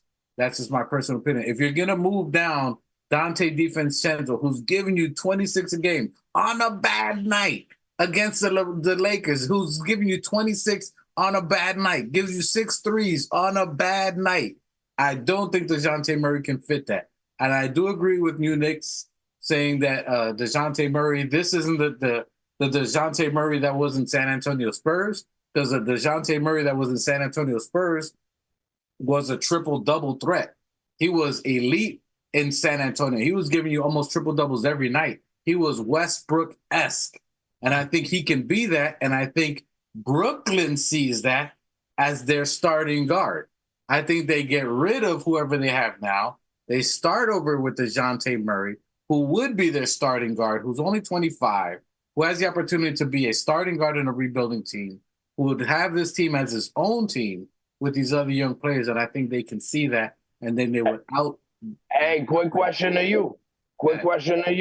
You telling me that the DeJounte Murray from the Spurs, that triple-double player, he's not and the age of his timeline, I know the chemistry is more there with Mikal Bridges and Brunson, but you don't think he's more of a threat if he becomes that DeJounte Murray? I don't think you gotta remember, DeJounte Murray is not playing with players like Julius. You're talking about pairing DeJounte Murray, right? And right now, the only offensive power is really him and Dumbo. You know what I mean? So if you put DeJounte Murray at the 2 with JB, Julius Randle, Mitchell Robinson, and OG Anunoby, like it sounds good. To answer your question, hold on. To answer your question, he's a little. And what's the age difference between him and Mikal Bridges? So DeJounte Murray is about 25. Mikal Bridges is about 28, going on 29. So he's already at his prime or approaching his prime. So he's ready right now. DeJounte Murray is young enough where he can still have his own team, and you can build around him. So that's a difference in age. They're about 4 years apart, ballpark. And the reason they would do that is because DeJounte Murray is not. That's like saying, would you put Jalen Brunson? Can you put Jalen Brunson in? Almost like the OG and RJ situation. Almost, but is Jalen Brunson better at 1, or if you slide him to the 2, would he do good? He'll be good at 2, but he's great at the 1. It's the same thing for DeJounte Murray. DeJounte Murray is great at the 1, and he can play 2. He can play off another player, but if you give him the rock, he can give you triple doubles. You know what I'm saying? And that's where the problem is. He's good. That's why you're not seeing the best of DeJounte Murray, because they're playing him off his natural position. His natural position is a 1. His natural position is to run a team. If you give him the rock, he can facilitate. He can get players involved. But you're moving him off the ball. If you put Jalen Brunson at a 2, could he do good? Yeah, he could probably give you 20 points, a couple of threes, but he's not elite like how he would be at the 1. Listen, it's always been. I'm always go for Bridges before DeJounte Murray. You know what I mean? But I was saying that. That was my finale to my point. I said maybe you could take and make a 3-team trade. You feel what I'm saying? That's what I said. You can make a 3-team trade, and I was saying Brooklyn. You feel what I'm saying? But the only thing is that I agree with you but you can't wait. It's either it's an initial right off the bat 3-team. You can't take them, wait. Oh, no. If you throw that offer, that's what I said. The Brooklyn or Brooklyn will take more of that chance. Of taking DeJounte before you offer them fucking Fournier. And I think that call happened. I think that call already happened. I think Leon was like, yo, I'll give you Grimes and so. And they're like, yo, I like Grimes, but we need a guard because we're going to get rid of Dinwiddie. Dinwiddie's our point guard. He's 39 years old. We need to I like that. Yeah, you know what I'm saying? I like that trade deal. I think Leon would be the one to pull this off. So I think he already made the call, and they were like, "Yo, I see you give me, but I would rather DeJounte Murray. I'd rather maybe a Levine." They probably mentioned somebody already in in Rich Paul's organization, and they're like, "Damn, we can't get this guy because he don't want to mess with us. Let's settle this deal. Let's mend the fences. Yo, we need somebody from your team to get this done. What do you want? We get your man in a starting position. He's gonna get more money. They're gonna re-sign him. Let's just mend the deal. You know what I'm saying? What's up, 2 shots? Got 2 shots. Got 2 shots. I got so many questions. First off, when has ever the Nets made a trade with the Knicks? Listen, to answer that, I'm gonna go with you. It's probably never happened, but this is the reason it's happened. Probably never. Hold on, but let me answer that. I'm going to give you your answer. It's when two teams are in the same trajectory. If they're both playoff teams, they're not going to make a move. They're in completely opposite spectrum. New York is ascending. Brooklyn has either all young players or all old players. So you can't keep that type of team together. So their best option would to be to go acquire as much talent, draft picks as you can get rid of what you can from these old people, and we're going to be we're going to be rebuilding. So it doesn't matter if we're making a trade with the Knicks. If I can get 4 picks from the Knicks or whatever the things, if I can get more acquisitions from this team, it don't matter because I'm not going to be competing with them in the playoffs because they're 2 different timelines. So that's the reason they would make the move. That's it. Okay, I mean, I like all your points, but I don't think in the history of the NBA, the Nets and the Knicks have never made a transaction. And First listen, off, this is but never in the history have we had a fucking a caliber of a team, all-star front office like Leon Rose and staff. You know what I mean? And you got and come on, he's all right, made. I'm not trying to get into hyperbole here. Whatever. Okay. No. The second question. Who's going out and who's coming in? Like, are you keeping OG and bringing in Macau? No. If I'm making this move, you're moving more than likely Grimes. It's going to be either to Atlanta. You're going to move DeJounte Murray to Brooklyn, and we get Mikal Bridges, and we give the majority of the picks to Brooklyn. And so we're keeping OG and Macau. OG Anunoby? Yeah. OG doesn't go anywhere. No, we're moving. So you're gonna have two 3-and-D players. We'd be moving Fournier to match the salary for DeJounte Murray and Grimes to Atlanta. Atlanta's more than likely going to free up Evan because they frees up $19 million for them. They get Grimes and maybe a pick or a second, and then DeJounte Murray's money matches Mikal Bridges and maybe a pick or 2 that they want. We get Mikal Bridges, so Atlanta would get Grimes and Fournier and maybe a second or something like that, and then Brooklyn would be getting DeJounte Murray. Hey, real quick. So what's your starting lineup with Macau? Hold on. Let me answer that real quick. Mikal Bridges, if you're looking at Macau, you're looking at number 2. Jalen Brunson as a starting 1. Mikal Bridges as a 2. You got OG at the 3. You got Randall at the 4, Mitch at the 5. Your bench is Deuce. Then you got Dante DiVincenzo, Josh Hart. And then you got Achua and iHeart. That's a championship team. Right now. Macau at the 2 is just absolutely absurd to me. I don't know what you're thinking. I really don't know what you're thinking. But you were just complaining about height. For another day. You were just complaining about height. Okay. So now my third and basically final question is, how is this money situation gonna work exactly? Because hold on. Brunson's up next year, right? Mm-hmm. And OG is up next year also. No, Brunson is in 2 years. OG is next year. Brunson's in 2 years. Randall in 2 years. So next year you'd be paying iHeart. You're paying. Oh, you got to re-up him too. I totally forgot about him. iHeart is next year. Jalen Brunson's in 2 years. So next year you got iHeart and OG Anunoby. The year after that, you got Randall and you got Jalen Brunson. And that same following year, you probably will have Mikal at the same time. If you get Mikal. Okay. So where are we getting all this money from? Bro, hold on. Dwight, can I answer something, bro? Listen, my brother's not the professional here. You know we have a full staff of professionals on this team that know where our cap is, what movement and money movement we need to make these things happen. A lot of us didn't even see. Bro, Logic tells you, even if you got a cheap $2 capologist high, logic tells you if your man's Bridges is making 20, he's gonna re-up for like 30.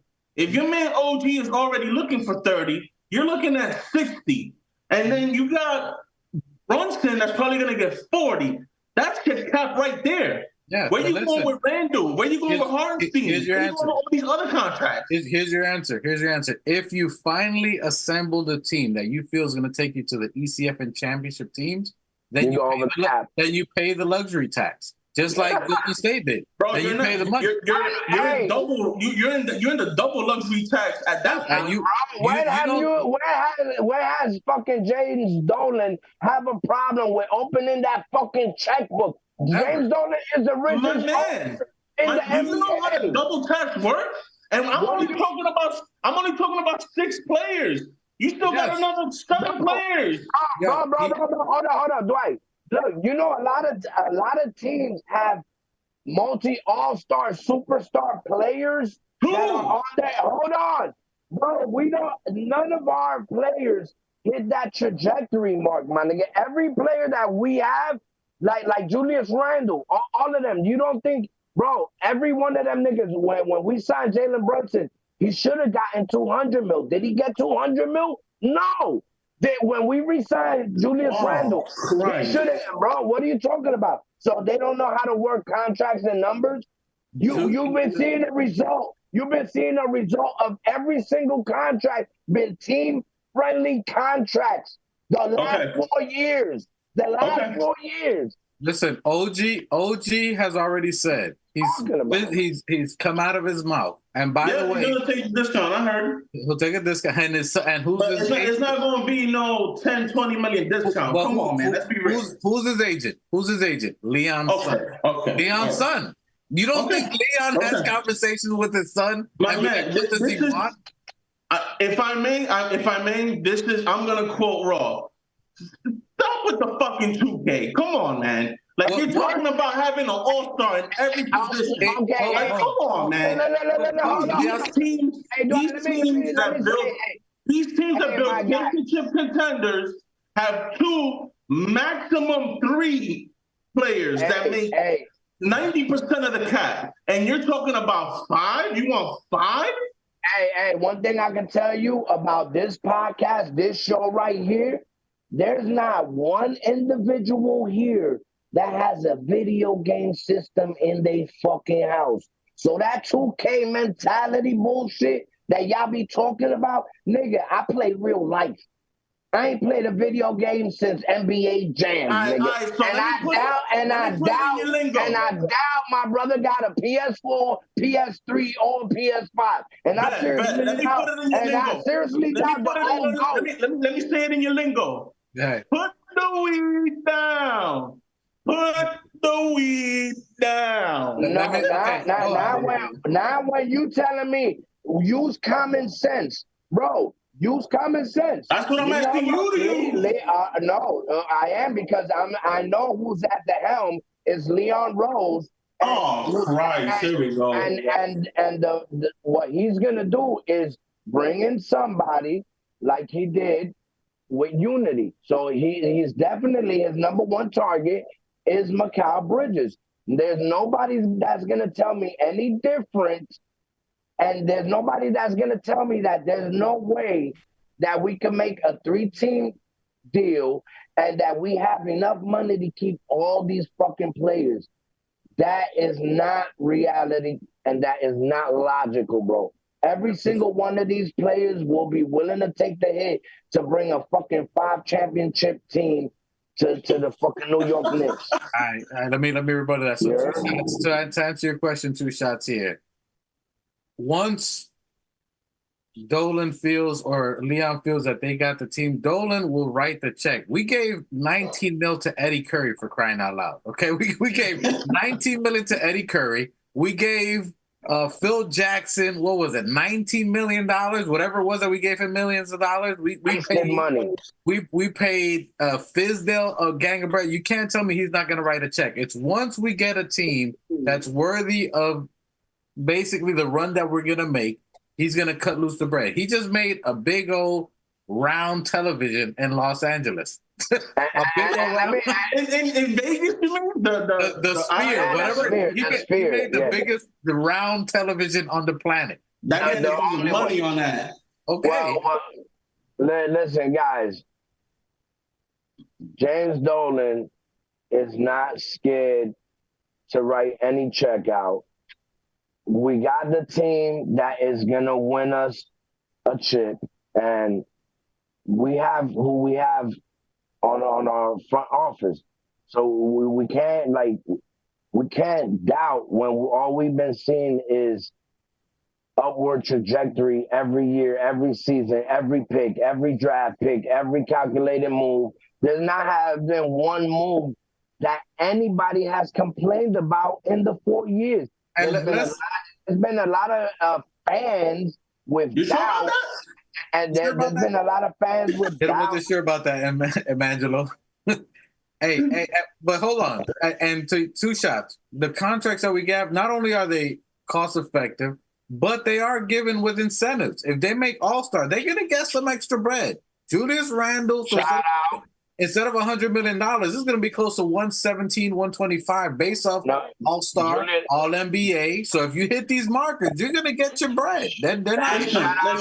Shout out to Julius. Shout out to fucking Jalen Brunson that made their mark and got their extra bonus for making the All-Star. Shout out to my dogs, you heard? Listen, there's nothing more in the world that I would want than this dream scenario to come to fruition. But let's keep it a buck. You got two major hurdles to come across. First, you got the Nets and the Knicks, which, quite frankly, I don't think is ever going to happen. Why? I mean, you're in the same division. Your rivals, they're literally crosstown rivals, and you're not going to help your enemy win a chip. You're going to do everything in your power to shut that team down.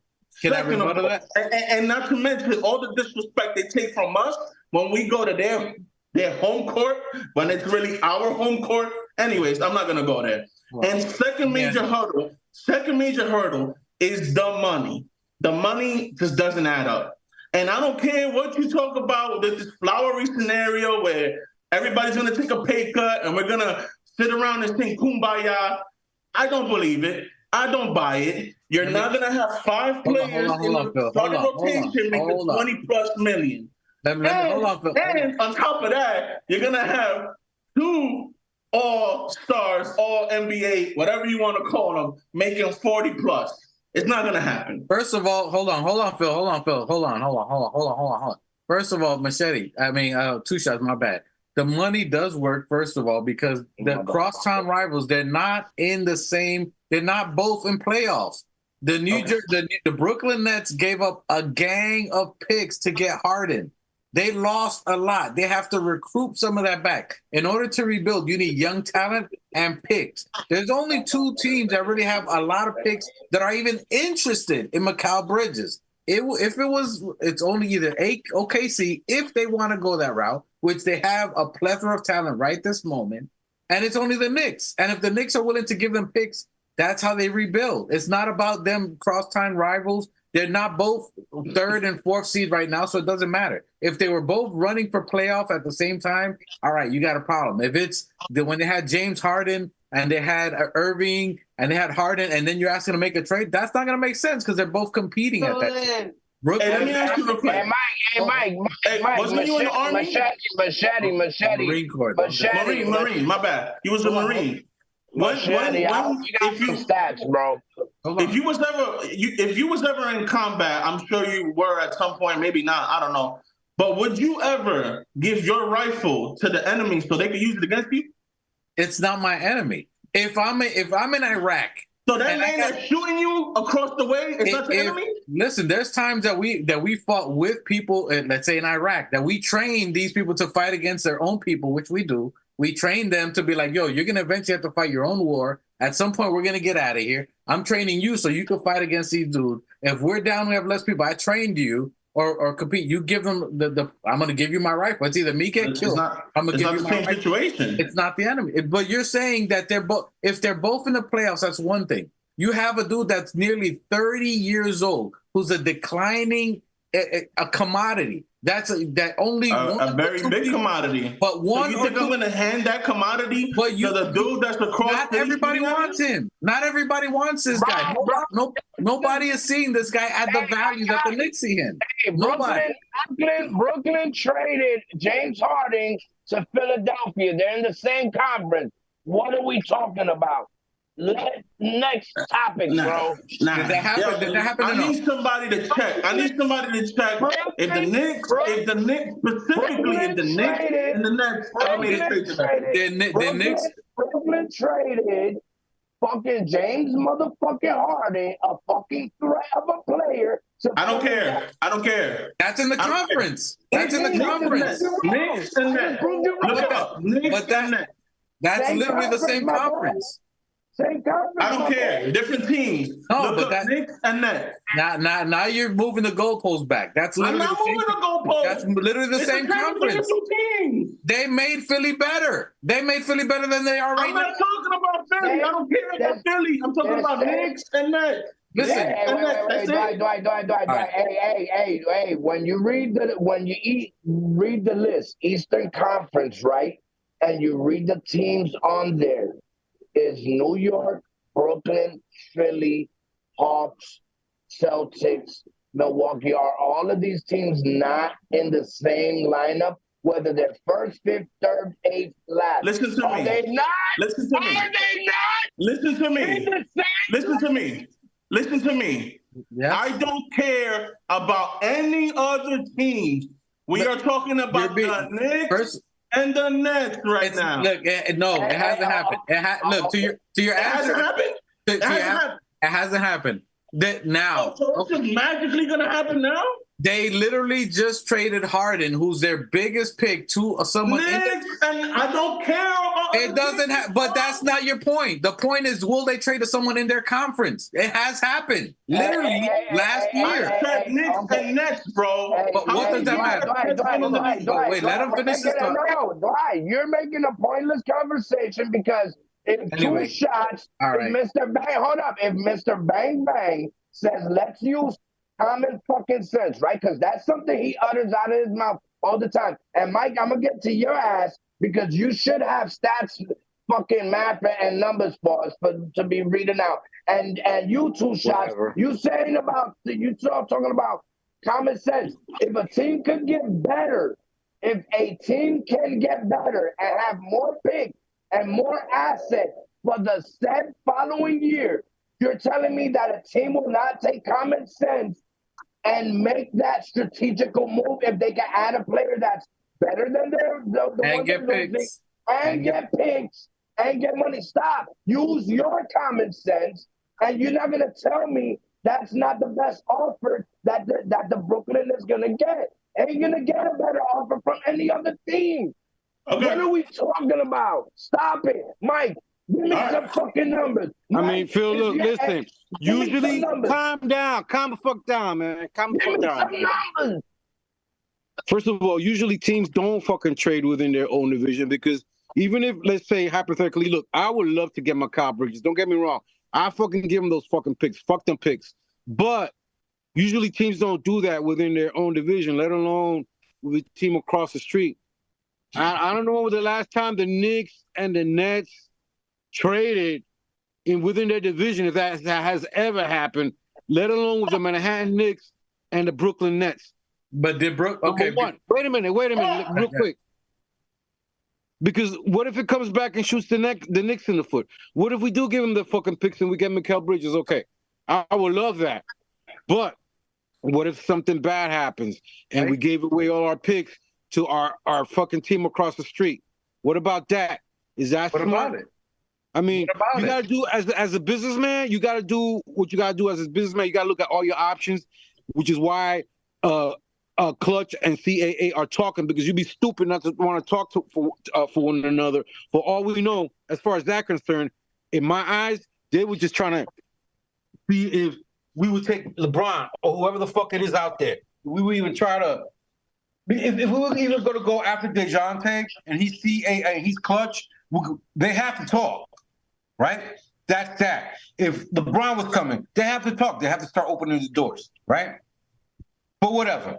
But what I'm saying is that I agree with Two Shots. It isn't often that teams like that just make trades like that, man. That Harden situation last year was different. First of all, Harden. Wait a minute. I'm just saying that shit that happened because Phil was bringing that up. What happened between Jersey and Philly, Brooklyn, Brooklyn and Philly? That was special because it was Harden. He wanted to get the fuck out, and they were blowing it up. KD ended up leaving, and he had a good relationship with his boss. Then they thought that he was his friend until all this shit hit the fan. So that was a special situation, and it's Harden. You know, those guys are gonna get special treatment, and they're gonna get what they want. If they want to meet, if they want to go somewhere, Harden basically pushed his way out of Brooklyn, and he uses sports and his influence and his connections to get what he wanted. That doesn't usually happen. But did it happen? Okay, so yeah, it did happen. All right, so I'm gonna rebuttal what you're saying. Both of you, I heard your point. Other than that, when was the last time that happened? It's happened in other teams, other LeBron. Unless you're LeBron or you're Harden or whatever the fuck you want. This guy went to the Clippers. You guys are holding a thing of conference rivals. If they are not, can I say something? Oh, let me finish my thought. You guys all said your stuff. Come now. Hold on. You guys aren't understanding that it's different timetables, which is the key factor here. It's different timetables. If I'm a rebuilding team and you're ascending to playoffs and I can get more for you, I'm going to make that move. It is a financial move. Has nothing to do whether I'm mad at you, whether you're my ex or whatever it is, bro. Like if I can get more picks, no one is willing to offer more picks or more resources for Mikal Bridges than New York. Zero. Nobody would ever make that offer. Nobody. The only other team, hold on. The only other team that could do it is OKC. And OKC has all their players already that they've picked. All top picks. There is zero reason for them to bring in Mikal Bridges when they already had Dort, they have Shea Gildress, they have all the other brothers, they got Palenko, whatever his name is. Bro, they don't want him. And if they do, they're not going to give all the plethora of picks that we would be willing to do. The purpose of this meeting was to get that these two organizations, Clutch Sports and CAA, so they can get all their players in the best opportunities they can. That doesn't mean they're going to deal directly with each other to each other's teams, but to get them in better situations. They've already worked together. Listen, that's another point. Okay, why did Clutch and CAA have this meeting?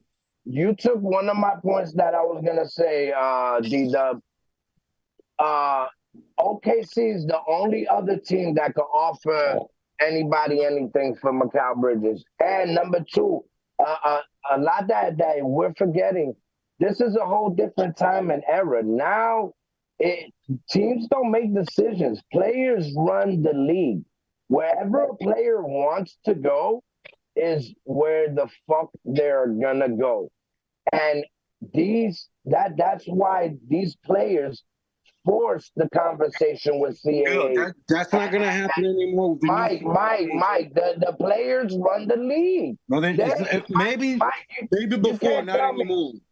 What are you talking? No, now it's bigger, bro. No, not that era has ended, dog. The new CAA is ended, dog. What are you doing, Mike? The point is that the players run the league. The players are always going to continue from this. There was a time where... hold on, Phil. Hey, Machete. I was just telling him that there was a time where a team didn't even have to call and say nothing to the players. But Machete, hold on. Machete can't say that Harden wanted to go wherever he wanted to go, that he made the move and he got moved out, and then you can't just say right after that players don't run the league. You just said Harden went to where he wanted to go, and he made I think that's not going to happen anymore after that's who? No, Mike, something that happened 2 years ago. Mike, no, last year. It happens every fucking year. It happened before the new CAA contract. just happened last year. Just happened. Was it before or was it after the CAA contracts? What does the CAA have? What new contracts, new negotiations that came out and that coming forward? What are the implications that hurt it? Mike, they're not going to have that kind of power. They're taking that power away from the players. Mike, you're not telling me. Bro, you're not telling me that Hart made a phone call and said he wanted to come to the Knicks.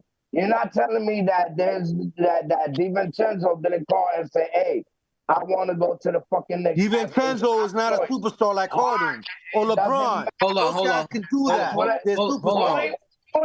That's not going to happen anymore going forward.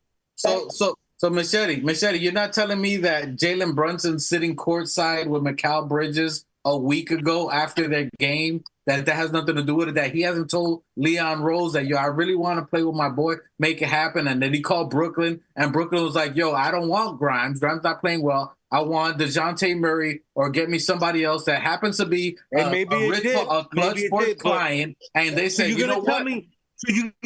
So what you're saying to me is that Jalen and Mikal Bridges' influence is going to get him here? Yes. What you telling me? Yes. That's the best player in our team. So you're telling me does LeBron have weight to get whoever he wants on his team? Yes or no? Yes. The best player on the team has all the leverage. And are you really comparing LeBron, the face of the NBA for countless years, to Jalen Brunson? Is Jalen Brunson the face of the New York Knicks? Yes or no?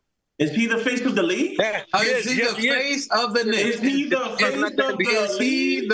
No. The question was to you. Is he the face of the Knicks? Is he the main guy in the Knicks? Yes or no? Yes. Is he the face of the league? Then your answer is yes. Is he the face of the league? Yes or no? Is he the face of the league? Yes or no? Fuck the league. He's the face of the Knicks. We're talking Knicks. We are talking Knicks. Answer my question like I answered yours. No, he's not. Blood, man. He's not. Oh, okay. But does LeBron run? Because we know that the Knicks get special treatment in the NBA. He has nothing to do with the Knicks. He has nothing to do with the Knicks. He has nothing to do with the Knicks. Stop dreaming. LeBron has nothing to do with the Knicks. Jalen Brunson, and he never will. Who did Leon Rose, Worldwide West, whatever? Who did they go see in Dallas and good courtside seats to see? Right. Who did they go see? Were they seeing LeBron or did they go see Jalen Brunson? They want to see Jalen Brunson. Who did they get that year? They got Jalen Brunson. Who did they get to play with Jalen Brunson? Dante and Josh Hart. Did they ask LeBron who would he want to play? No. They asked the main person who's playing with him. Who does he want to play with? It's probably Jalen Brunson's idea. Yo, we can't play with IQ, whatever. There's else in here. It's Jalen Brunson's team. It's Jalen Brunson's team. Somebody hold a light over here. You guys are capping. That's crazy. The main player, it's who he wants to play with. He got the players he wanted, and we are winning because of those players. Stop fucking muting me. Oh, y'all niggas is going in fucking circles. The reason why CAA and fucking Clutch had that fucking meeting is because a client of Clutch, which is fucking DeJounte Murray, wants to come to the Knicks. DeJounte Murray told Clutch to fucking have the fucking meeting. And they cannot deny their client, bro. So the clients, the players run the fucking league. If they tell their client, if they tell their agency, yo, I want to go to the Knicks, the Lakers, and that's all it is. The fucking agent ain't gonna say no. Maybe this is better. No, they do what the fuck the players tell them to do. That's why DeJounte Murray, who's not at a caliber player like LeBron or any of these players, is to ask where the fuck they want to go. So point being that if a C-level nigga like DeJounte Murray could force his way into the Knicks, I think he wants his own team. I think he wants his own team. He got his contract. I think he wants his own team. He doesn't want to play for the Knicks and do the same thing he's doing in Atlanta, playing two guard. But Dwight, that's not saying that. Dwight, but that's not saying that we're going to receive him, bro. That's not the point I'm making. Now we'll take that and use it and forward it to Brooklyn so we can get him. But I'm saying who initiated the conversation with Clutch was DeJounte Murray. The best option for DeJounte Murray and any other team it'll be like, damn, I would love to fucking play with Jalen Brunson. All right, we're gonna close. We're gonna close. We'll be here all night. So Two Shots says DeJounte Murray, Grimes, Fournier picks by Thursday. New Nick says the same thing. No, I don't. No, I said Brooklyn. I said we could use DeJounte as a three-piece, as a three-team trade deal.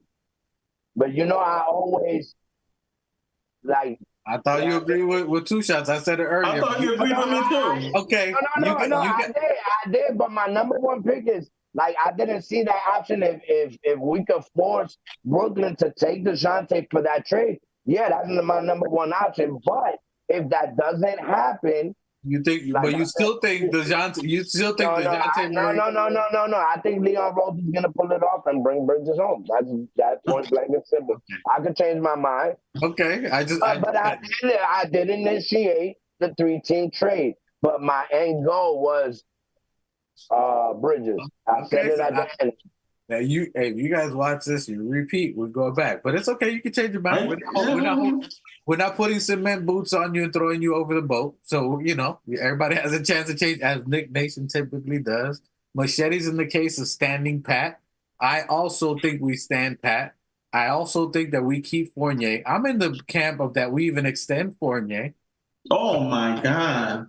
Hear me out. The reason we extend him for the final year of his 19 is because we're going to use his $19 million. The reason you haven't seen Fournier leave, the reason you haven't seen him traded is because we're holding him because we need money. If we're going to get a star talent player, you must capital M-U-S-T. You must match money.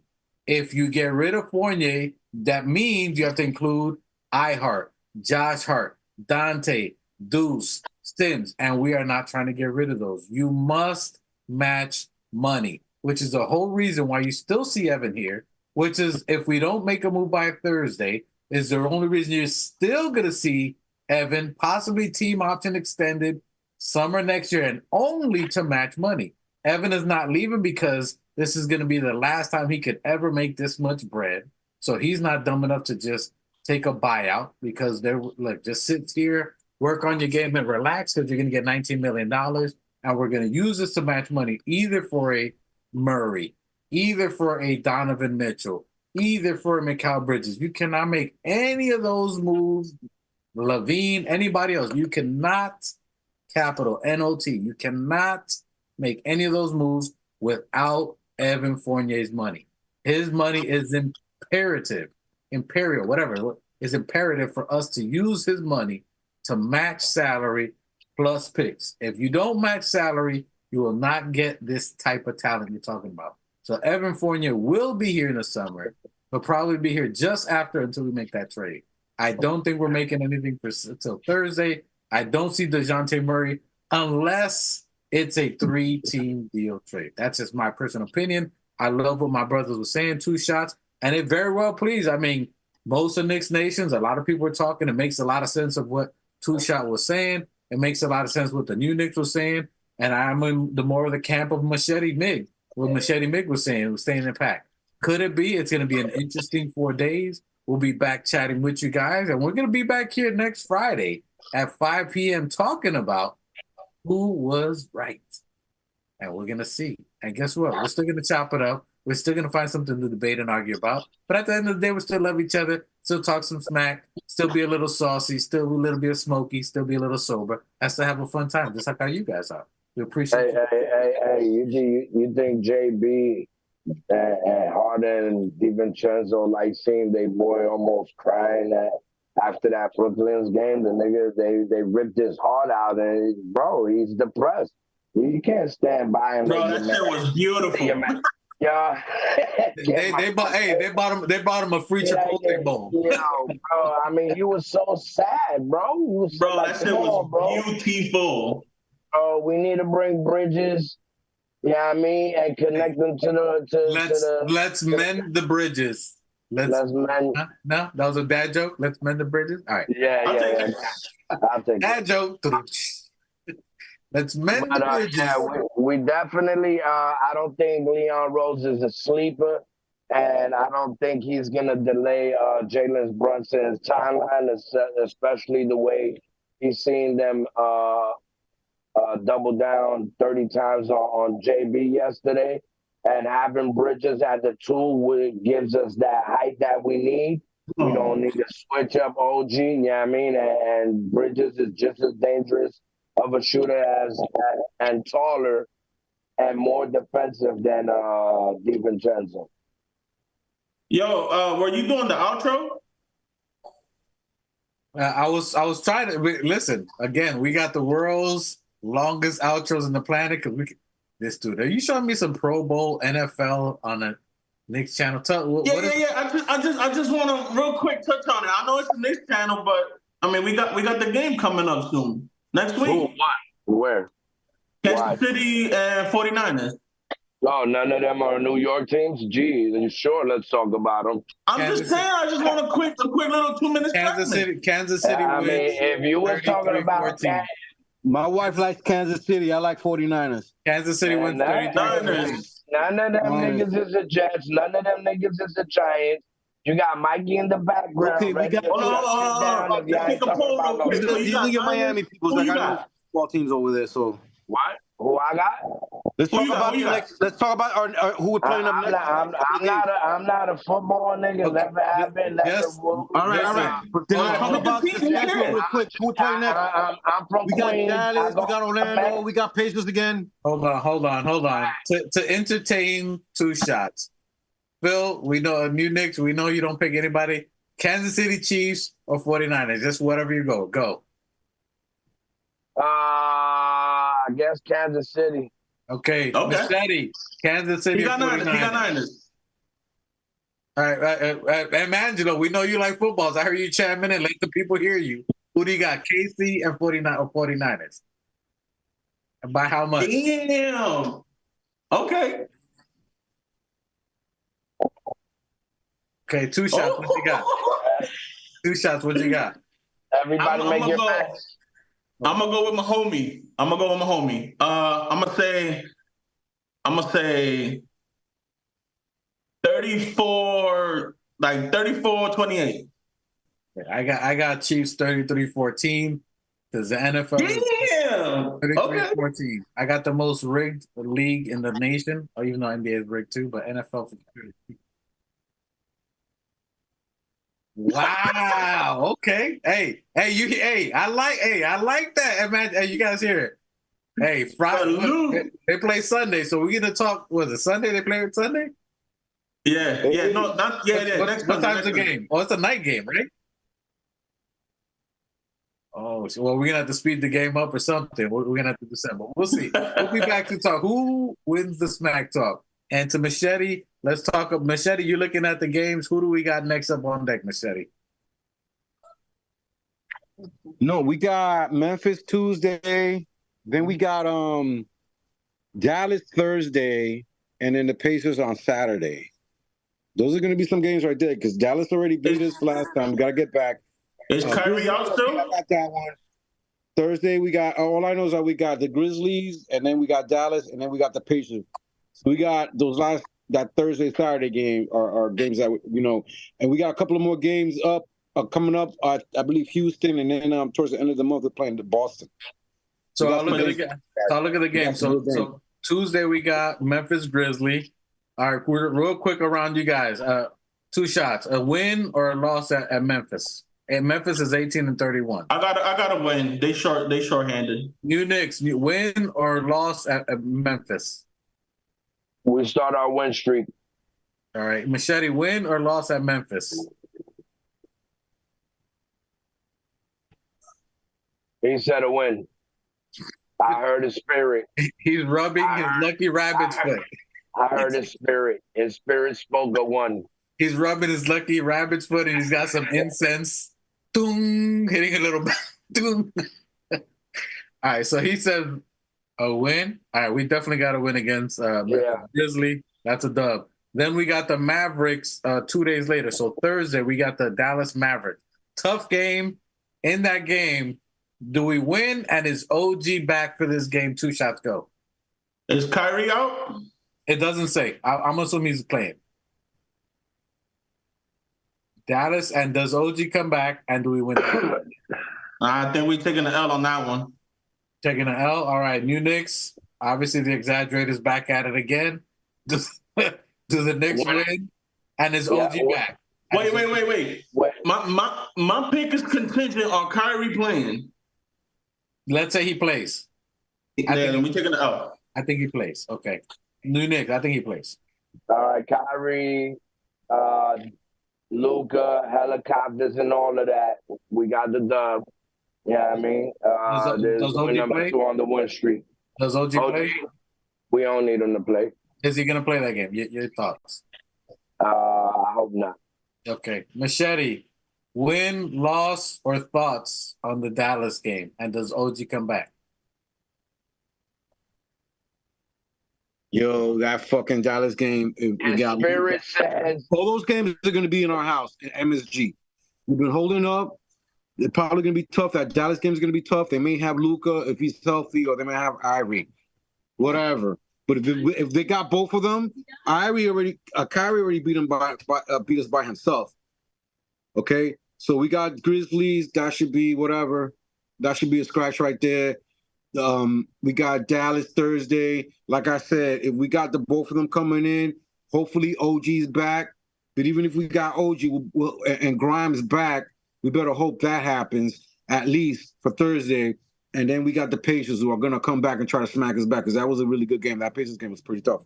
So, and to salute to the chat, still rocking with us. Salute. We have mad love to you guys still riding with us. We definitely appreciate you guys. Long show. Michael Drake, I like what you gave the announcement here. Now, Michael Drake says, do a quick show after the game, 30 minutes tops. So maybe we do a game after the Super Bowl. That might be something to do. That way, I'm sorry, did I say, oh, my bad, Keith, my bad. I said Michael Drake. Salute, Keith, my bad. So Keith Watkins says, do a quick show after the game, 30 minutes tops. Yo, what happened to watching the Ops? Hey, Machete, they're talking to you. What happened to watching the Ops? We got to have our Watching the Ops segment. So the fans are claiming for you watching the Ops. So we got to get Machete back on Watching the Ops. All right. And he says he can give the league pass. Send the password. Hey, DK the password. All right, we'll say that. So Machete. My bad, what I missed. Machete, you got to get back on Watching the Ops. The fans are asking for Watching the Ops segment. So Machete is on you for that. The chat also said for us to do a game after the Super Bowl. I kind of like that. We can do it after the Super Bowl. Everybody's going to want to watch the Super Bowl. At least we can get them the vibes and see who was right or wrong. So I'm with that, Keith Watkins. I like that. All right. And back to, so I got us winning against the Grizzlies. The Mavericks, I got OG playing back on that game. I got us getting victory over Kyrie. I think we get back in rhythm, and I think that's a game that we got marked on the calendar. Okay, after that one, we got February 10th, so 2 days later. So you're looking at Saturday again. So next Saturday, we play the Pacers again. Pacers again at the Garden. Do we win that game 2 shots? I'm not very confident right now. I don't think so. We don't win Okay. I'm going to say we got the L. And so you got us with 3 L's? No. I'm sorry, 2 L's. 2 L's. We got us with Memphis. You got us with L against Dallas and Pacers. Machete. Well, all right. So I'll say again. Contingent on Kyrie. I got you. Yeah, Kyrie. But I'll say a L on the Pacers contingent on if your boy's on a minute restriction. What's his name? Halliburton. Yes, there you go. Thank you. Okay. All right. I can see that. Machete, Indiana, next Saturday at the Garden. Rumble in the Jungle. What do you got? Like I said, we're gonna go 0-3. We're gonna lose all those fucking games. We're gonna lose by 20. And fuck that. He's doing that reverse shit. That reverse shit. Yeah. That's my prediction. Fuck you. Okay, so his rabbit foot is fuzzy. All right, so we got his prediction. All right, New Knicks, is there a surprise with your prediction pick of what's going to happen? So far, we've been undefeated every pick you've said. Facts, man. You know, we're going to keep that roll rolling. Yeah, I mean, we're going to go 3-0. Yeah, I mean, I'm the opposite of Machete. I'm going to say it with my chest. We're going to be 3-0. starting the fucking the win streak. Yeah, I mean, we got to go for 15 this time. We ain't seeing nobody. I like that. I think we learned from our mistake with LA, and we should be on a bounce back. You heard? And ain't nobody fucking with us. Unfuckwittable. All right, salute to the chat. And Michael Drake, I think he's jumping on to the 3-team trade deal we spoke of. He says DeJounte Murray to the Nets. Boom! Mikal Bridges trade to the Nets. Dreaming. And if that happens, if we do, it's in the game. No, if we do get Mikal Bridges the same way when we got OG, we win. I think we go for like a 19-win streak. If we 19. Get this the 19. 19. I'm telling you, I can feel it right here, son. 19. 19. And you got to do the Julius Randle after that. Wow. Okay. Yeah. Keith Watkins says, from your mouth to the basketball god's ear. So Keith Watkins and Michael Drake's on the same page. They like that 3-team trade. No. No. We saw the prayer hands. We saw the prayer hands. No. I thought he meant 19-0. No. You can't take it back. We saw it. I thought you meant 19-0. That's what I was doing the prayer for. No. No reneging. No. You know what my response is? Dreaming of you. The prayer went out. The prayer. You did the double shake. Once you do the double shake, that you were slinging it out. That's it. The prayer went out. Solidified it. That's it. Hey, all right. Let me see what else we got here in the chat. But the Knicks getting someone that Brunson wants. That's from Michael Drake. So it's going to be someone that. And again, I was saying he's the captain. He's pretty much his team. Listen, if Mikal is coming here, it's not going to be via trade. It'll be in the offseason. He has 2 years on his contract. What do you mean? So after 2 years, he'll come here. God damn. By that time, fucking JB about fucking be a rag doll. What do you think Brooklyn's gonna do? They're in 10th now. They're not even. Bro, he's not going anywhere. Either he's gonna stay there or he's gonna get shipped to the Western Conference. Why? You don't understand. Two Shots is doing the machete reverse. I'm being straight up. Like, I don't see Mikal here. Reverse. It's Saucy Sunday. I don't see Mikal here in the next 2 years. It's Saucy Sunday. Maybe I didn't see him taking the little swigs underneath underneath the screen. Actually, I'm sorry. Does he have an opt-out? No, he doesn't have an opt-out. So he's done. He's not coming here. I will give you that. Hey, salute to the man, the myth, the legend, Mr. Ron. Still Knick fans. Salute. Salute, still Knick fans. Ron, if you ain't watching him, what is wrong with you guys? You better go like this program, go out to his old video, like any of his other programs, and thumbs up and subscribe. That is the man. Salute to you, Ron. We appreciate you, still Knick fans. Always repping the squad. Always repping Knicks Nation. Ain't nobody more true than you. We appreciate you, my guy. Salute to his family. And y'all better go contribute to any foundation that he had. His family going through something. You better go to him, spread some bread, and support the guy. Love always for the still Knick fans. Always. Know what I'm saying? Know what I mean? Salute to you, sir. Michael Drake, Leon Rose can make it happen. I agree, Leon Rose. This meeting that you're talking about, we'll come back to it, but we're going to say they had that conversation for a reason. So that's what Michael Drake says. So they're talking about cheers to pronto, bottoms up.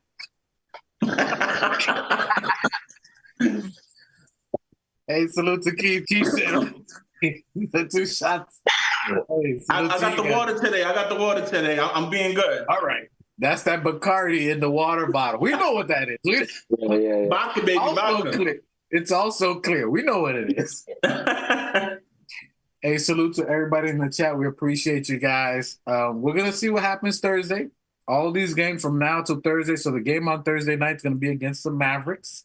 So we're going to see what leads up to here and there. I don't think we make a move. 2 Shots thinks we make a move. New Knicks thinks we make a move. New Knicks thinks it's a 3-team deal that we spoke of. Bridges! Beat you on there. 2 Shots is with the rumor mill. He says that DeJounte Murray's coming. He says, hashtag rumors are real. Rumors are real. Hey man, listen, I subscribe to the notion that where there's smoke, there's fire. So take that with what you will. So this guy has I smoking on podcasts, bro, and it is fire. Hey, 2 shots gas, a gallon of gasoline and a pocket full of matches. If there ain't a smoke, he's gonna make sure it's gonna be fire. So that's right. Appreciate you. Machete is like, no, nothing's happening. We're losing every game. We're not making any trades. We're gonna make it barely into the play-in, which is his reverse psychology. He's got incense and all types of stuff going out there. I don't know what he's superstitious. Superstitious. And Angelo was also drinking. He was drinking what the Puerto Ricans were drinking last night when they played against the Dominican Republic. I know I'm not gonna let that go. So he's still drunk. He said 49ers are gonna win by a lot. You know, he's he's saucy on Sunday. What he said, 31-15 or something? What he said? Yeah, damn. Oh, now you say 24-7. I think he switched it. We gotta go replay gang. Where's replay gang? Replay gang. But they heard it. Hey, well, whatever we repeated that he said, y'all let us know because now he's switching up. He was saying that. That nigga, he placed his bets. He knows what he betted on. Hey, speaking of bets, we've been beating Vegas. Salute to the Knicks. We've been beating Vegas odds. Salute to the New York Knicks. We went 9-1. Knicks fans can lose our mind a little bit. We can go extra the other way because we want our team undefeated. We want them 82-0. They played a great game, especially with our third string. Salute to them. Salute to Precious Achiuwa, who's had phenomenal games. We had a little speed bump and, gives us something to improve on for the next game. I think they'll be ready. I think they'll be ready for the Dallas game. Don't sleep on Memphis. Memphis, don't make it what do they call the type of game? Don't sleep on them. Don't play with your food. Let's win this game. So I got us going a tough 3-0. I got us going a tough 3-0. I got OG coming in for Dallas. I got him also playing for Indiana. So I got him coming in. He's missed a couple of games. I can't see him missing close to 8 games. So I got him coming back for Dallas just in time, getting back in rhythm, and getting Jalen Brunson some support. I can't see them going too long without helping Jalen Brunson. I think we can't wear out Jalen Brunson, you guys were saying. I don't think we get someone from the trade. I think our own players step up, and that's where OG comes. So I got us with 3-0 on this road trip. I got KC winning because it's just all by the numbers. The Taylor Swift Swifties, blah, blah, blah, blah, blah. They're trying to sell that crap on there so they can get more fans for KC. That's all I got. I think the NFL is grooming Mahomes to be the new Tom Brady. Okay, yeah, I got you. Then they got Kelsey or whatever his name is with the Taylor Swift fans to try to get the Swiftie fans to watch more views. Final thoughts, 2 shots on a couple of games got coming up. Anything till next Sunday that you got? Yeah, man. Just I'm hoping and praying that we can stay healthy, get out of this rut with minimum 500, and we should be good when we get back. Randall and the rest of the boys, and I'm hoping that we can continue the great play that we've been doing into the playoffs and beyond. Hopefully, and I could catch one before I meet my maker. So. Yeah. Oh, and shout out to JB, man. That interview he made, I got choked up. I'm not gonna lie to you. I got a little bit emotional. So, even though he wasn't drafted by us, he is ours. That is I think Jonathan Macri was saying, we didn't draft him or whatever, but he's ours, and I'm claiming him and I'm keeping him. Awesome, love that. New Knicks. Final thoughts for you. Next couple of games. What you got? Final thoughts. Well, JB was born in New York City. His father was a New York Knicks player, so by default, he's been ours before he even put on the NBA jersey.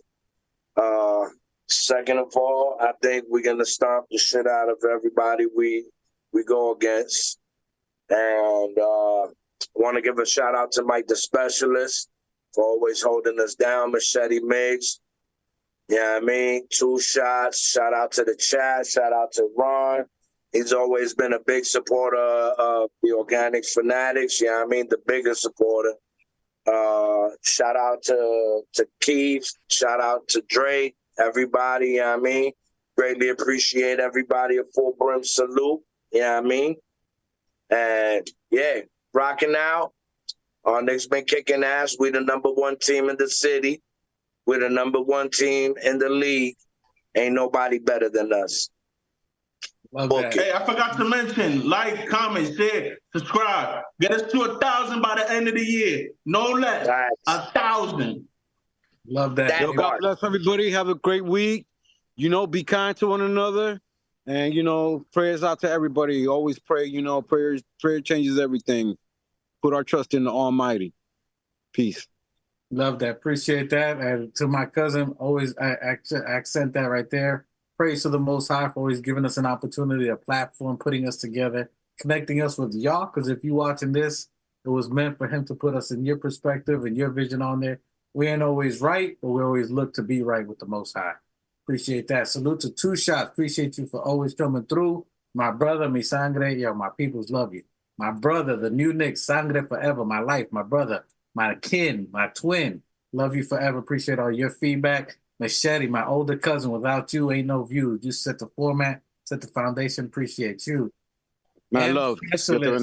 My brother from another mother for life. That's my guy. He's been riding with me forever since 1995 till infinity. You know how we do it. You heard? And you guys, G-Man, Just Knicks, Michael Drake, Keith Watkins, all of you guys that's watching, we appreciate you guys forever. Every time we love the chat. We vibe with you guys. Ain't no us without you guys.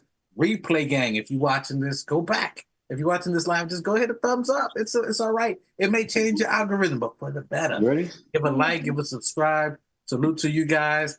New York Knicks, we have 1,000, you heard? Or I'm coming for you. Get these views up. Or I'm coming for you. If you like what we got, say it. Hey, salute to you. Ron, still Knicks fans, always been a supporter of the channel. We got them in the intros because we got to. We appreciate you guys, everybody. We out of here. You heard? 1,000. Hey, man, gonna get us out of here. Building. My God, what's good? And I salute the new Knicks. Let's get it. Shout out to the new Knicks. The new Knicks, salute my guy. The new Knicks, the Organic Podcast. Uh-oh. Sounds like it's about to go down in here. Going down. New York City, NYC, Borough.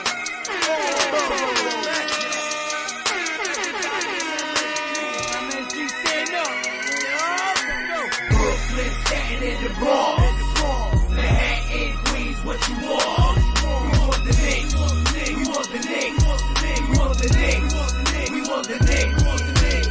Brooklyn, Staten in the Bronx, Manhattan, Queens, what you want? We want the Knicks. We want the Knicks. This is for the win. We want the Knicks.